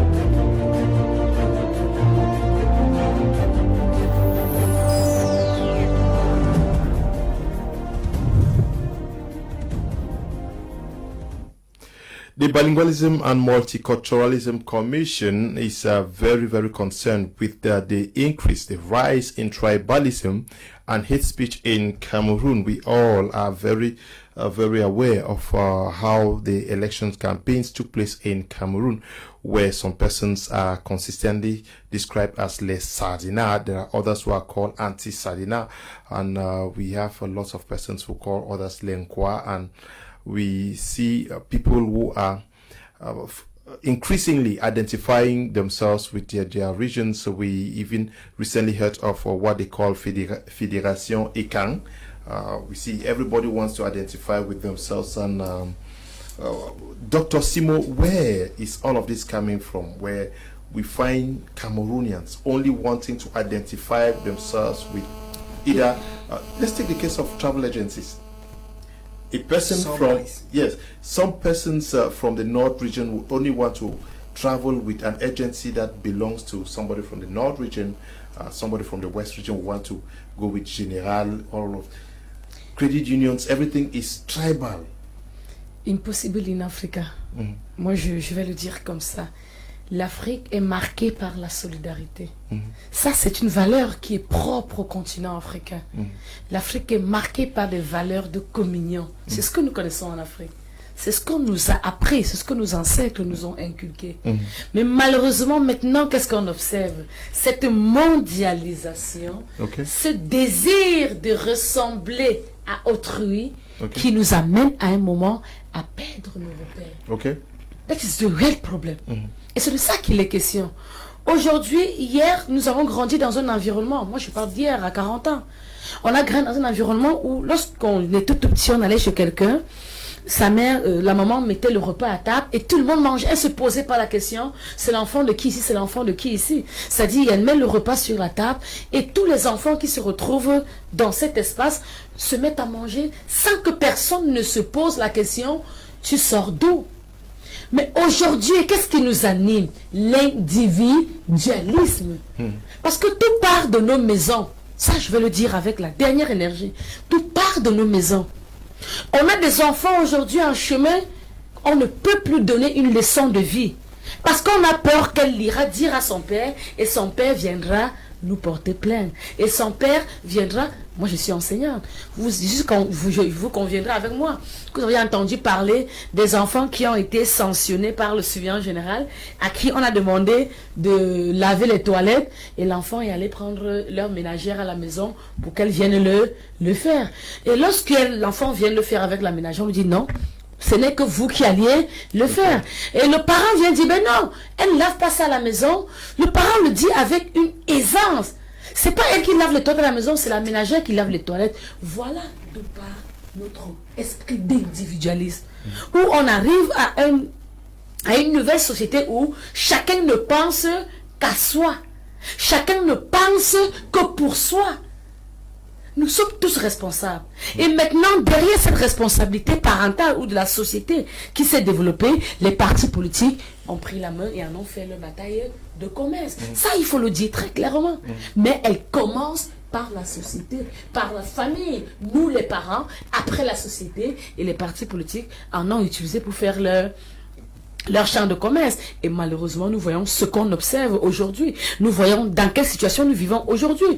On ne peut plus se parler entre nous, sous prétexte que je suis bamléké, toi tu es quoi, et alors ça ne marche plus. Mais quand ça ne marche pas, moi je pose la question. Vous convenez avec nous, les mariages sont interculturels. Bon, quand les Douala vont commencer à dire qu'ils vont tuer tous les bamlékés, Que feront donc les enfants issus des Douala et des Bamileke? On n'a jamais pensé à cela. Quand les anglophones vont dire on va tuer tous les francophones, que feront-ils des enfants que leurs frères anglophones ont fait avec les francophones? En ce moment, ces enfants sont quoi? Francophones ou anglophones? Donc arrêtons, et ça le chef de l'État l'a démontré, le Cameroun reste un et indivisible. Et pour cela, permettez, je voudrais qu'à chaque fois, surtout nous les hommes, les acteurs politiques, qu'on arrête les gestes de tribalisme dans des situations. Prenons par exemple, excusez-moi de faire une déviation sur la situation de la vallée du Thème, où les populations ont sorti des pancartes tribalistiques, des pancartes fortes de violence verbale. Moi, je suis pour ceux qui devraient faire un tour dans ce village et attraper tout le monde et les fermer. Okay. Je suis pour cela. Pour le dire, ces propos ne devraient plus exister dans un territoire qui est déjà fragilisé par des aspects, par des éléments tribaux, et continuer à avoir de déjà de propos. Arrêtons un peu de dire c'est mon village. C'est le même problème que nous avons avec les Douala ici. Tantôt ils vont vous dire c'est notre village. Je dis bah attendez, votre village vous l'aviez vendu à tout le monde. Donc il n'est plus un village, il devient le village de tous. Okay. Et lorsqu'on va développer l'esprit de village de tous, vous vous rendez compte qu'on n'aura plus ce genre de problème. Yes, who are those sponsoring this division? Like she is saying, I'm sure you are very aware of what is happening in the Valley de Tem, in Tem Valley, in the south region. I think talking about this hate speech, it's selfishness. It's selfishness because some people who think they should eat by themselves do not like food to go elsewhere. And you realize that everybody has ego, and they just want to protect this ego. But there is no civilization on how to protect that ego. Sometimes they go by protecting that ego through hate speech. And the hate speech is a world problem altogether, because when you check the uprising in Germany, Nazism, when the Nazis party, we are talking Cameroon. Yes, I'm just talking. I'm just debating to say something. Where the Nazis called the Jews as rats, and then you talked about maybe the Rwandan genocide before it started. Some people were being called as cockroaches.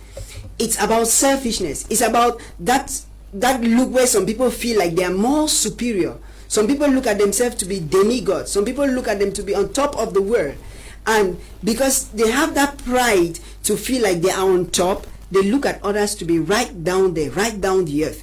And that's the reason why we keep looking at us. For instance, an instance in Cameroon, you hear some people talk about ce sont les anglophones, ce sont les gens qui réfléchissent toujours à gauche.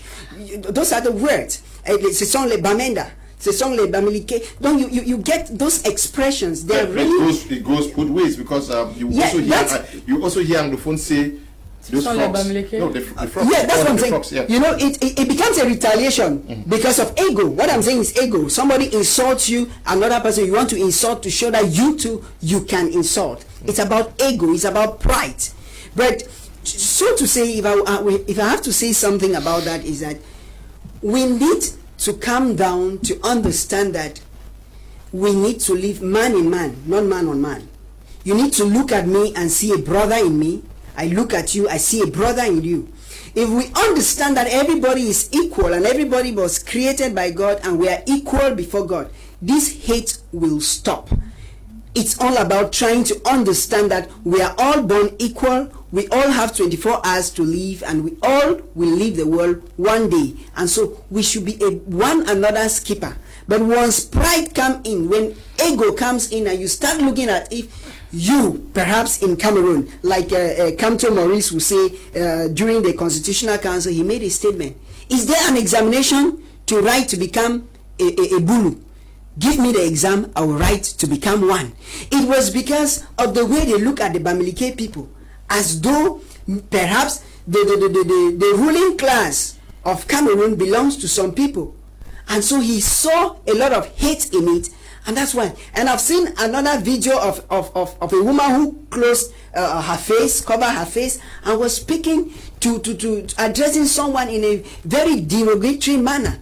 It's all about hate, and what I would tell you is pride, is egoism, is individualism, and I find that people want to take everything for themselves. Now, let us look at how political parties, like Dr. said, has contributed in fueling this deep vice of division. We see during the campaigns for the presidential elections, we saw a lot of hate between some persons who want to identify with the particular political party, say the people from the Senegal Maritime. Almost everybody wants to identify with Cabral Lebi. Those of the West region will want to identify with Maurice Kamto, and the guys from the North want to identify with Gaga Hamanaji. And we saw that very, very stiff battle, exchange of insults, and we did not really see the political leaders themselves come out to condemn what their militants were doing. Well, I think that is a good question you are asking. But you know, it will be difficult for us to get midway assessing something without understanding the genesis of it. Okay, go on. Because all what we talk about, the tribalism and hate speech, it is a child nursed by the CPDM regime in Yaoundé. I repeat, it is a seed sown by the CPDM regime in Yaoundé. According to I am saying that in clear terms, and I will quote, and I will explain in brief. Yaoundé regime has the policy of divide and rule. To them, when they fragment persons, that's when it becomes difficult to have a united force to fight the regime in power. Point number one. I'm very happy with Dr. Simo's outing that if she were the one, those around them would have been locked up. Very excellent. Doctor, I appreciate that. I'm even surprised, so I have to appreciate that openly before the people watching us right away. Now, can you imagine that a year ago, senators from the South constituted themselves? They are watching me, senators from the South. These are persons that are supposed to be senators working for the interests of Cameroon and are supposed to work under the banner of President Paul Biya, who said Cameroon is one and indivisible. They constituted themselves, and when I said we, senators of the South region, the declarations are there. I don't want to go further because it was quite very determined. Now, I started asking myself, are these senators in Cameroon or senators of the South as they single out themselves? That one is that one. Now, we understand that we have had several protests. The head of the Bilingualism Commission, in one of his meetings in Boya, I was present as a journalist in that meeting, clearly said the unrest taking place in the Southwest region is caused by people from the Northwest region. Hate speech. I can be quoted anywhere. Media people understand what I'm talking about. From the people of the regime.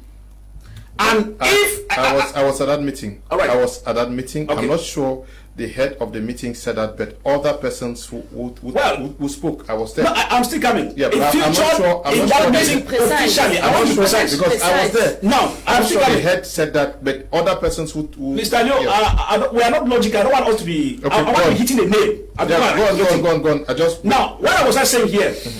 If the state did not nurse these things, this kind of moves was supposed to have been punished with immediate effect. Just like what doctor is saying. If the state is not promoting these things, like those available in them, should have been already at custody now. That the head of state cannot be talking about one indivisible. And you are talking about this. Now, during the election period, we have heard equal utterances coming from persons talking about the tone of autotone. There's a story they used to call autotone. No, there's autotone. I don't want to go further with that.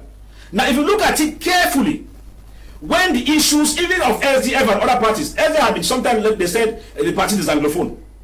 We come to the party, the Pamilike, and sometimes they will call others the Buru. It's general. But my worry here is that in a system that is geared towards eradicating this, those who make this utterances are supposed to be brought to book. But because they have been going scot-free for the years, it means that the state is an accomplice to that. In the meeting in Boya, I felt so cold when I got there, because my question is, when we're talking about unity, we're talking about caused by this. The statements and the presentations do not move well as far as the persons within the rank and files that I respected and I keep respecting till now. So at the end of it, I think that while we're examining this, that is what we call a demon has been given birth to by the regime in place. Why? As the people keep fighting, this one is from Noon Division, this one is from this area. That aspect to unite and fight the regime becomes very, very difficult. And so I think that what the state can do, as I've been bringing to the doctor here, is to help us take the information to the hierarchy. People who are called, because hate speech is a criminal offense. I think so by the law. Yeah. I think so. A bill was recently voted in Parliament. All right, in Parliament. So what Doctor can do for us now, Dr. Simo, is to go back to the Central Committee and to the powers that be in Yaoundé, so that these people who put in place hate speech, they should not wait for them to do it and go scot-free. If I hear them at the court of Fundi, I hear them at the court in Douala and wherever, being prosecuted, I am sure nobody will get it one day. Because at the end of it, Mr. Leo, this statement of one indivisible is a farce. It is a kangaroo system to deceive people that Cameroon is one indivisible, because if people go scot-free with this kind of utterances, it tells you that something is wrong somewhere. And at the end of it, I think that the issues that we are putting in place, as whether the Anglophone or the Francophone or all the like, can be eradicated if Dr. Simo takes this issue to Yaoundé and I begin to see action. If I don't see action, Yaoundé is an accomplice to hate speech as I speak now. Promotions in most services, we can readily identify persons from a particular region, or because the big man is from this end. Around that service, you mostly find persons from his or her village and regions. Is this also an aspect that fuels this tribalism hate, and everybody struggling to pull the blanket towards themselves? A result of it, a clear example of a result of it is what we find in the northwest and in the southwest, the conflict there. It is derived from tribalism, and it is because of a centralized system which I say it is a strategy way back when these African colonies had independence, where power was centralized. That was the core of tribalism in each of those African member states. Citing Uganda, you have 153 districts out of 4 regions. They have 4 regions, but 153 districts. You come to Cameroon, it has 58 divisions. So you begin to look at where does this tribalism began, where today Africans are hating themselves, Cameroonians are hating themselves, they don't find a room to work together as people of the same origin. You come to see that this is a mentality which was placed because they know the benefit of it. The colonial masters, we don't see it. We only talk of you are a Francophone, or you are an Anglophone, or you are a Bamileke, or you are this. That is a level where a common African who is not enlightened to understand this political manipulation at the level of these governments. You see, if we are being addressed, or we are being identified in the United Nations as 15%, that is already tribalism at that level. Coming down to the government, you realize that it is only one tribe of people that holds power for a very long period of time. So those are the kind of things that begins to generate tribalism, whereby once this person has this, he wants to favor only his own group people. He wants to favor only his own tribe people, because he understands and he doesn't see his country like a country that belongs to him. He sees his country like a company that he is a manager in that company. So he wants to get all that he can get and give to his family. He does not understand that this company is his company. And once Cameroonians or Africans start understanding that Africa is their mother continent, Cameroon is their motherland, and they need to understand that they need to build Cameroon for Cameroonians and not building Cameroon either for CPDM or building Cameroons either for SDF. I don't believe in opposition parties as long as it's in the context of democracy, because I know that many African governments fuel opposition parties so that they can keep an international face of a democracy being practiced in those countries. And that is why you realize that no matter how many opposition parties we have in Cameroon and in Ivory Coast, Mali, Uganda, and all those places that I can mention, it's only one party that wins. It doesn't add up. So all I'm saying here is that tribalism, it is something that we have to start removing it from the colonial point of view, because our education system, it is being introduced to us by the Western nation, the way we look at Africa today. And that is why you realize that Africans are trying to westernize themselves. They are trying to look civilized as people who are not from this origin. So everyone is looking at Africa the way the white man looks at Africa, because they believe that they have discovered us. It was not the French that colonized Cameroon, because that's the core of tribalism in Cameroon. We were colonized by the Germans. So France, the only country that France is afraid of in Africa is Cameroon, because they are absolutely reaping where they did not sow. I give you a core example again of tribalism, for example. If France has, as it has in Cameroon, 300 state-owned companies, while the country itself has only 28 and only 4 barely survived, the rest of the 24 of them have collapsed totally. Now you tell me where, if you are working in any of those French companies and it's a time for election, you want to go and vote for CPDF, okay, they will suck you out. You only vote for CPDF. Okay. So these are the things that are causing tribalism in our country. So we need to look at Cameroon as a country that belongs to us, and it will take us as one people to build it that fits our context. Okay, it's Quinta from Bonaberry. Wow, I must confess I'm enjoying it all. The discussion is so wonderful. More grace to you all. What a great lesson. Thank you, Quinta, and good evening to you. I'm really interested in the job you guys are doing in the studio there. I'm the Godwin from Kononi. Kononi is Bui. Okay, good evening, Mr. Liu and the panelists. Kudos to my great Pan-Africanist for the great analysis on the Malian issue. Gili is writing from Yaoundé. Please, if the message is too long, I can't read it. Greetings from Holland. My name is Dennis. I appreciate you all in the studio. Okay. You do not give your name. Good evening, sir. I love your programs. Africans are tired of leaders who care only for their stomach and neglect its citizens. Okay. Good evening. I'm Imari from Bafusam. I am a keen listener of Prime. You guys are doing a wonderful job. Keep on, and may the Almighty God Himself protect you. Thank you very much. Okay, our sister from Bafusam. This one says, my opinion is that United Nations should be sent packing in Cameroon. They are there provoking situations in most African countries. I am in Boyamoliko, Dr. Endo Echani Henry. Good evening to you, Dr. Kumchi. I'm happy for the work you guys are doing. Thank you very much, Doctor. Kumchi Mary says, good evening to you all. I like this program so very much. Keep it up, bro. Okay. Good evening to you all in the studio. I really do adore the gesture by the Malian army, and at the same time, very grateful for the bloodless movement of power. Jovet is writing from Boya. Dr. Simo, now how do we get politicians? Because they are those who are leading the population. Many persons in Cameroon now look up to Maurice Kamto as their leader. Others look at President Paul Biya, who is their leader. Others look up to Nijon Frunzi and a host of others. But when we look across the political prism and the actors, we see more of insults.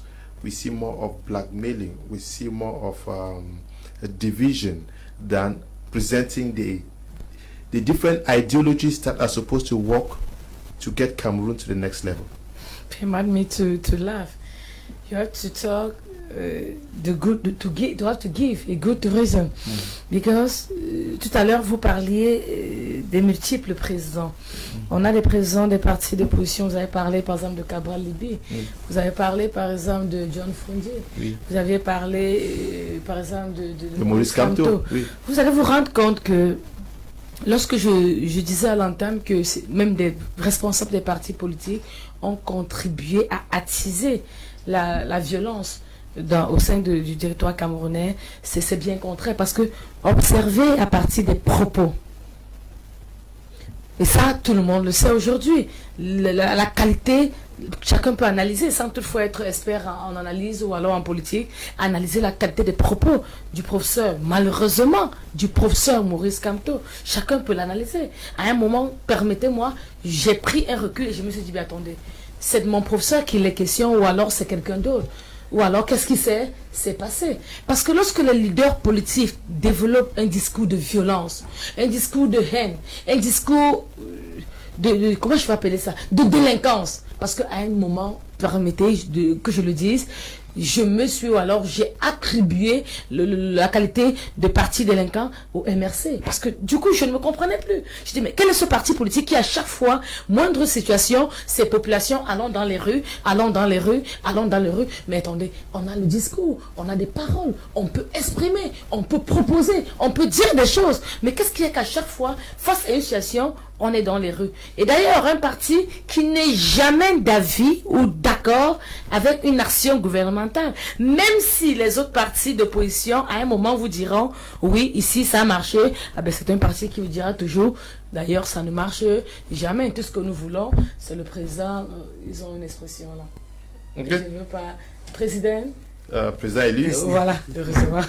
Le président élu. Donc, It's good as you have said it yourself. Confirm it. non, Thank you. malheureusement, je me suis efforcé à ne pas. I wanted you to first of all announce it yourself. They call it Président, donc le président. élu. Voilà, good. Right. Donc, Thank you for saying it yourself. Go on. no, it's not myself. I can never say it, and you know it. All right. I can never say it. Okay. We need this stuff to die out. The Bilingualism Commission is very worried. Let us even look at what the Bilingualism Commission has been able to do since their creation to tame this vice that is growing so wild in Cameroon. I think the Bilingualism Commission, from the creation, it has failed woefully in a very, they are in a very deep pit. But what I want to put clear is the people in the system are the same people promoting this hate speech more. Because when it is done, there is no sanction. It gives other a leeway to go ahead. For instance, up till date, the government has never cautioned the governor of Southwest region for calling people rats and dogs. He has never. That is because he's working. I don't know when he called people rats. I know he had something, it's an expression. He talked about people being dogs. No, it's not a government. He talked about people being.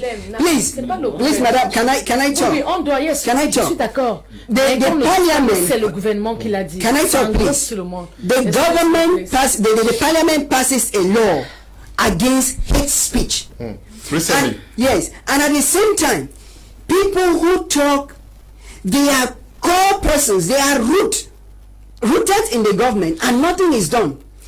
When somebody, remember, we are youth, I'm a youth, and we learn so much from the old people. If a man I look up to like a father could call people dogs, until date, no statement of sanction, no apology has been rendered, and then the government is very okay, very comfortable.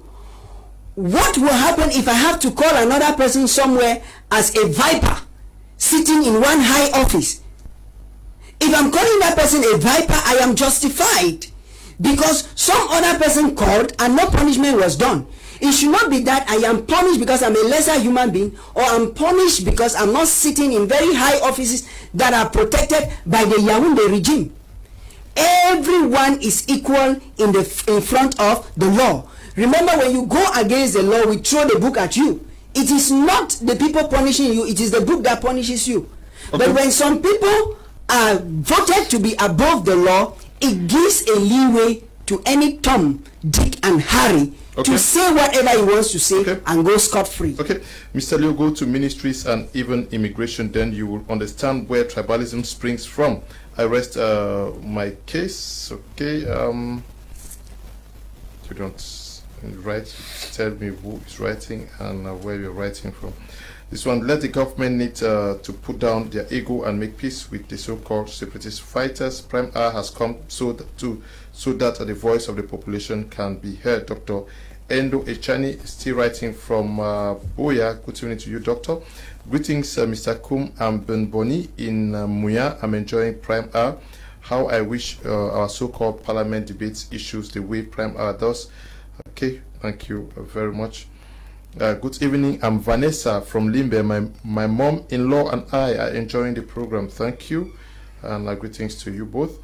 Good evening, Mr. Liu. I love this program. I agree with Mr. Elvis. I think the whole problem of tribalism is coming from the people in power, and until they take it very seriously, I don't see any changes. Cameroon is fond of people who are very good in speech but cannot take actions. Protus is writing from Belgium.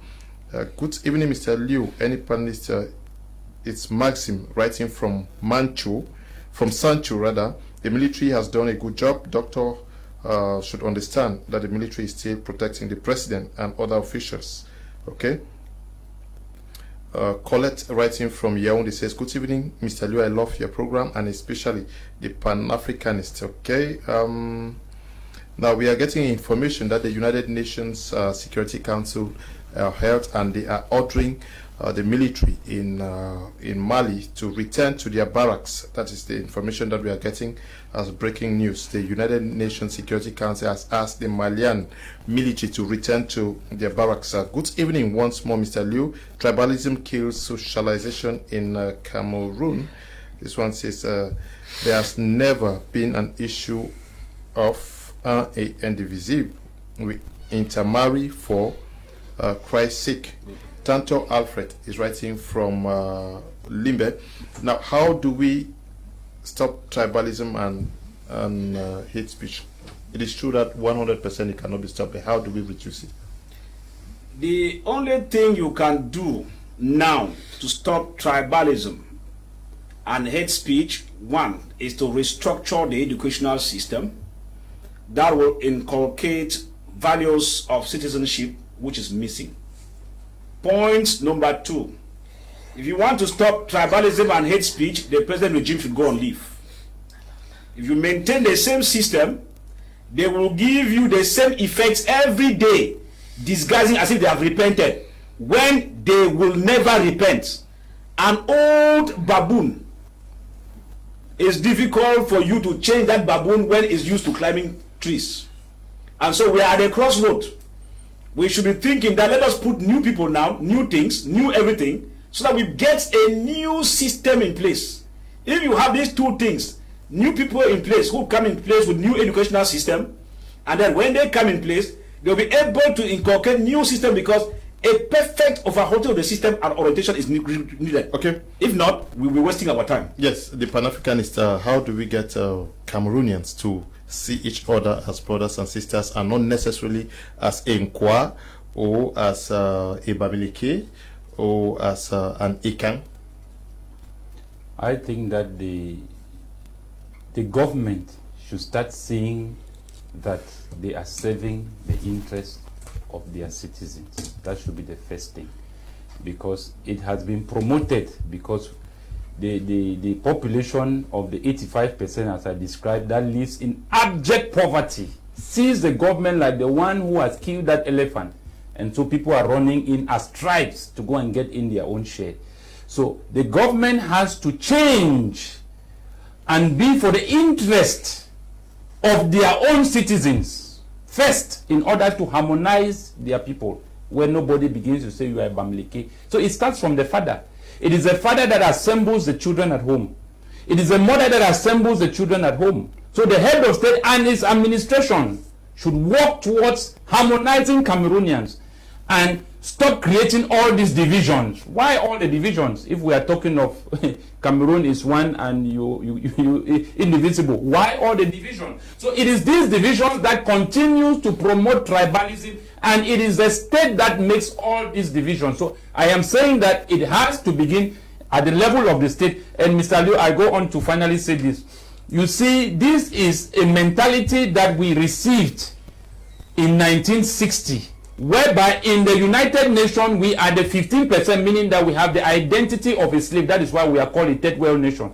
Now you go into the Western nation, go into the prisons in America, into Europe and many other Western nations, you find population of those prisoners are all blacks. We sit here in Cameroon, we sit here in Africa, we talk about African politics, but we don't see what is happening out there. How Africans, you go in certain states, whether it's California, in the prisons you have 40%, 80% are made up of black people, 70% are made up of black people. So I am saying here that tribalism has been the core of the slavery or the transatlantic slavery, and that is the agenda of democracy whereby the government favors its colonial masters and does not favor its people. So it should start from the government. The government needs to understand that it is the people that it represents. Okay. As we see in Mali, if the people say, no, we don't want you, you step down. That should be the position for that country. Okay, good evening, Mr. Liu. I am Uche, writing from Kumba.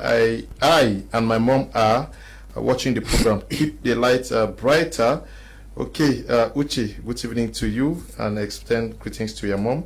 This one says the crisis in Cameroon are uncountable. This is Berstin, writing from Mutengene. Gentle says, good evening, Leo. Nice program over there. Hate speech and tribalism can be stopped if Cameroonians love themselves. Cameroonians don't love themselves. Thanks. Okay. Gentle, good evening to you. Good evening, Mr. Leo. My regards to you all, especially Mr. Elvis. He is my mentor. Bertrand is writing from Limbe. Eno Tanjong, who should be writing from. Okay. Good evening, Mr. Liu. From 1972 to 2020, how many ministers, not minister delegate, have come from West Cameroon, and how many ministers have come from East Cameroon? Do your research and you will understand the extent to which the regimes controlled by Francophones hate the people from West Cameroon. TJ Boss, writing from Fortabe village, that is in Upper Bayang. Okay, good evening to you all in the studio. I'm enjoying your program. More grace. And Kem Doris is writing from you're writing from Boya. Good evening to you, Doris. Good evening. I'm just enjoying your program. I'm Peter from Limbe. Thank you very much, Peter. Good evening to you all in the studio. I just want to congratulate my dear brother, Mr. Far Elvis, the fearless man who speaks the mind of the people. Tam Michelle, writing from Boya. This one says, do unto others as you would have others to do unto you. That is the golden rule, Mr. Liu. Greetings again. John is writing from Banyo. Okay. This one says, hate speech and tribalism started from the head of state when you declare war. Okay. This is Bless Blinks writing from Babesi. Good evening to you, Mr. Liu, over in the studio. I appreciate your works on the issue of Mali. I think the OAU, no, it's not longer the OAU, it is AU now. It's just a talking workshop that should not meddle in the internal affairs of other African countries when the various individual member states cannot liberate themselves from neo-colonialism. The messages are so many we have to end at this juncture. Dr. Marcel Simo, thank you for coming. Merci, c'est un plaisir et renouvelé à la prochaine fois, sans hésitation. J'espère que vous serez là. Hein? Oui, s'il n'y a pas de souci de maladie ou alors d'occupation importante, c'est un plaisir d'être là en tout cas. Okay. Thank you for coming. Derek. Thank you very much, Mr. Low, for counting me worthy to be a member of this respected, lovable panelists. I think telling our brothers and sisters, if we have to stop hate speech, equality, inclusivity, diversity, good education, then love, empathy, and compassion will help us so that we get together stronger. And to the viewers and lovers of Prime R, my media Prime, we thank you for always being there, and thank you for taking out your time to participate. Good evening, Leo and the panel. Tribalism has been amplified by the CPDM. Stopping tribalism would take three things: establish a vision of one nation, two systems within the 10 autonomous states, professionalize the civil service and meritocracy rather than man-no-man, build citizenship culture rather than man-tribal culture. This is Prince Ekoso writing, National President of the United Socialist Democratic Party. You should be watching us from Yaoundé. Good evening to you. And thank you for coming. Thank you very much, Mr. Leo. I think that I agree with the man who said the professionalizing the private sector. That is why the Cameroonian government went into debt in 2017 with the IMF to improve in its private sector, because it will help to take away a lot of this tribalism we have in Cameroon, because the private sector is below zero. It's almost like it's not existing. So the largest industry is the government. So tribes are running, people are running as tribes into the government. Once you have small power, you only show it to your own people. So these are the core and the causes of tribalism. So the government should be able to promote the private sector so that it should be firm, whereby the private sector has more influence than the capital state. So these are some of the things the government is supposed to be doing with the money that was given, as I say, 500 billion, which was a quota of 666.1 million dollars. Thank you. So we should improve our private sector. Thank you to you, Fa Evistayon.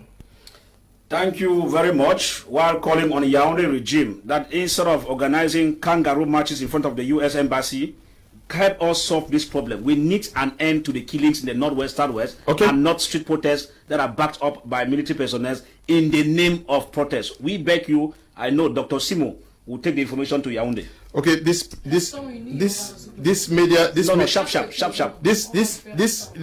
release from the AGC, the Anglophone General Conference. Its conveners met today in Douala here, and have issued this release. I hope I'll be able to go through it. This one says, Surah 5 verse 32 says, if anyone saves one soul, it is as if he has saved the whole humanity. And if someone kills one soul, it's as if he has killed the whole humanity.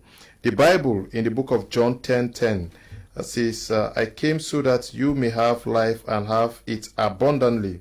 We, the conveners of the Anglophones General Conference, AGC, preoccupied by the general state of moral decline in the country as a whole and in the northwest and southwest regions of the country, in particular, meeting today, Wednesday, August 19, 2020, in Douala at the Archbishop's house, observes as follows. Noted the violent acts and the gruesome execution of God's children carried out repeatedly by armed men and women in our communities.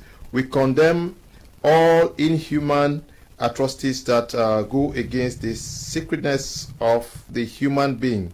This has led to killings, destructions of private and public properties, the use of improvised explosive devices in populated areas, continuous kidnappings and payments of ransoms, and the wanton suffering of human beings created by God.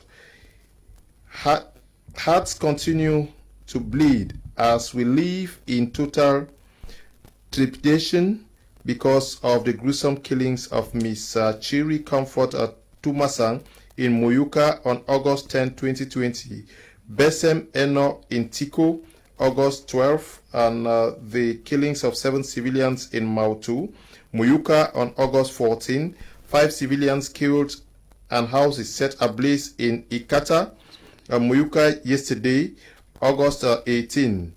In the northwest, a secondary school teacher, Njamsi Nelson, was shot dead on August 18, 2020 in Kwenbamenda. On August 10, the killing of Playu Ibrahim, a chemistry teacher. On the 7th of August, the killing of Pastor Tanjo Christopher, a humanitarian worker, amongst others. We are convinced that there are other undocumented killings of which we are not aware of committed either by armed men, women, and the military.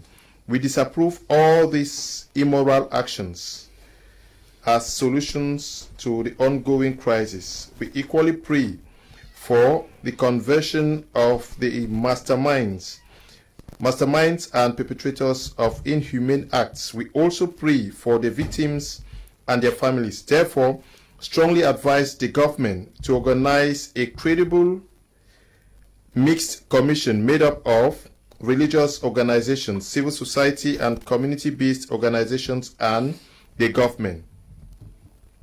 We appeal to the government to do everything possible to bring about a ceasefire. From our side, we are convinced that for the ceasefire to happen, the army should go back to their original barracks and all armed groups drop their weapons. We call on the government to resume talks with the leaders of the separatist movement in Kondengui prison, and also those in the diaspora, if peace talks will save the life of one Cameroonian, woman, child, civilian, soldier, separatist fighter, end the destruction of communities, disruption of children's education, protect women and girls from sexual violence, and end the wandering of Anglophones, the government should, from its moral duty to protect all persons in the country, directly engage with separatist leaders to lay the groundwork for reconciliation. We plead with the government of Cameroon to release detained separatist leaders as a major step to diffusing the tensions and a building block. We pray for this country, its people affected by these conflicts, and for all peace builders to work together in good faith and end this crisis. Okay, this is coming from the conveners of the AGC, and I want to say thank you to you all who took time off to watch the program, and the production team. Stay blessed. Bye bye.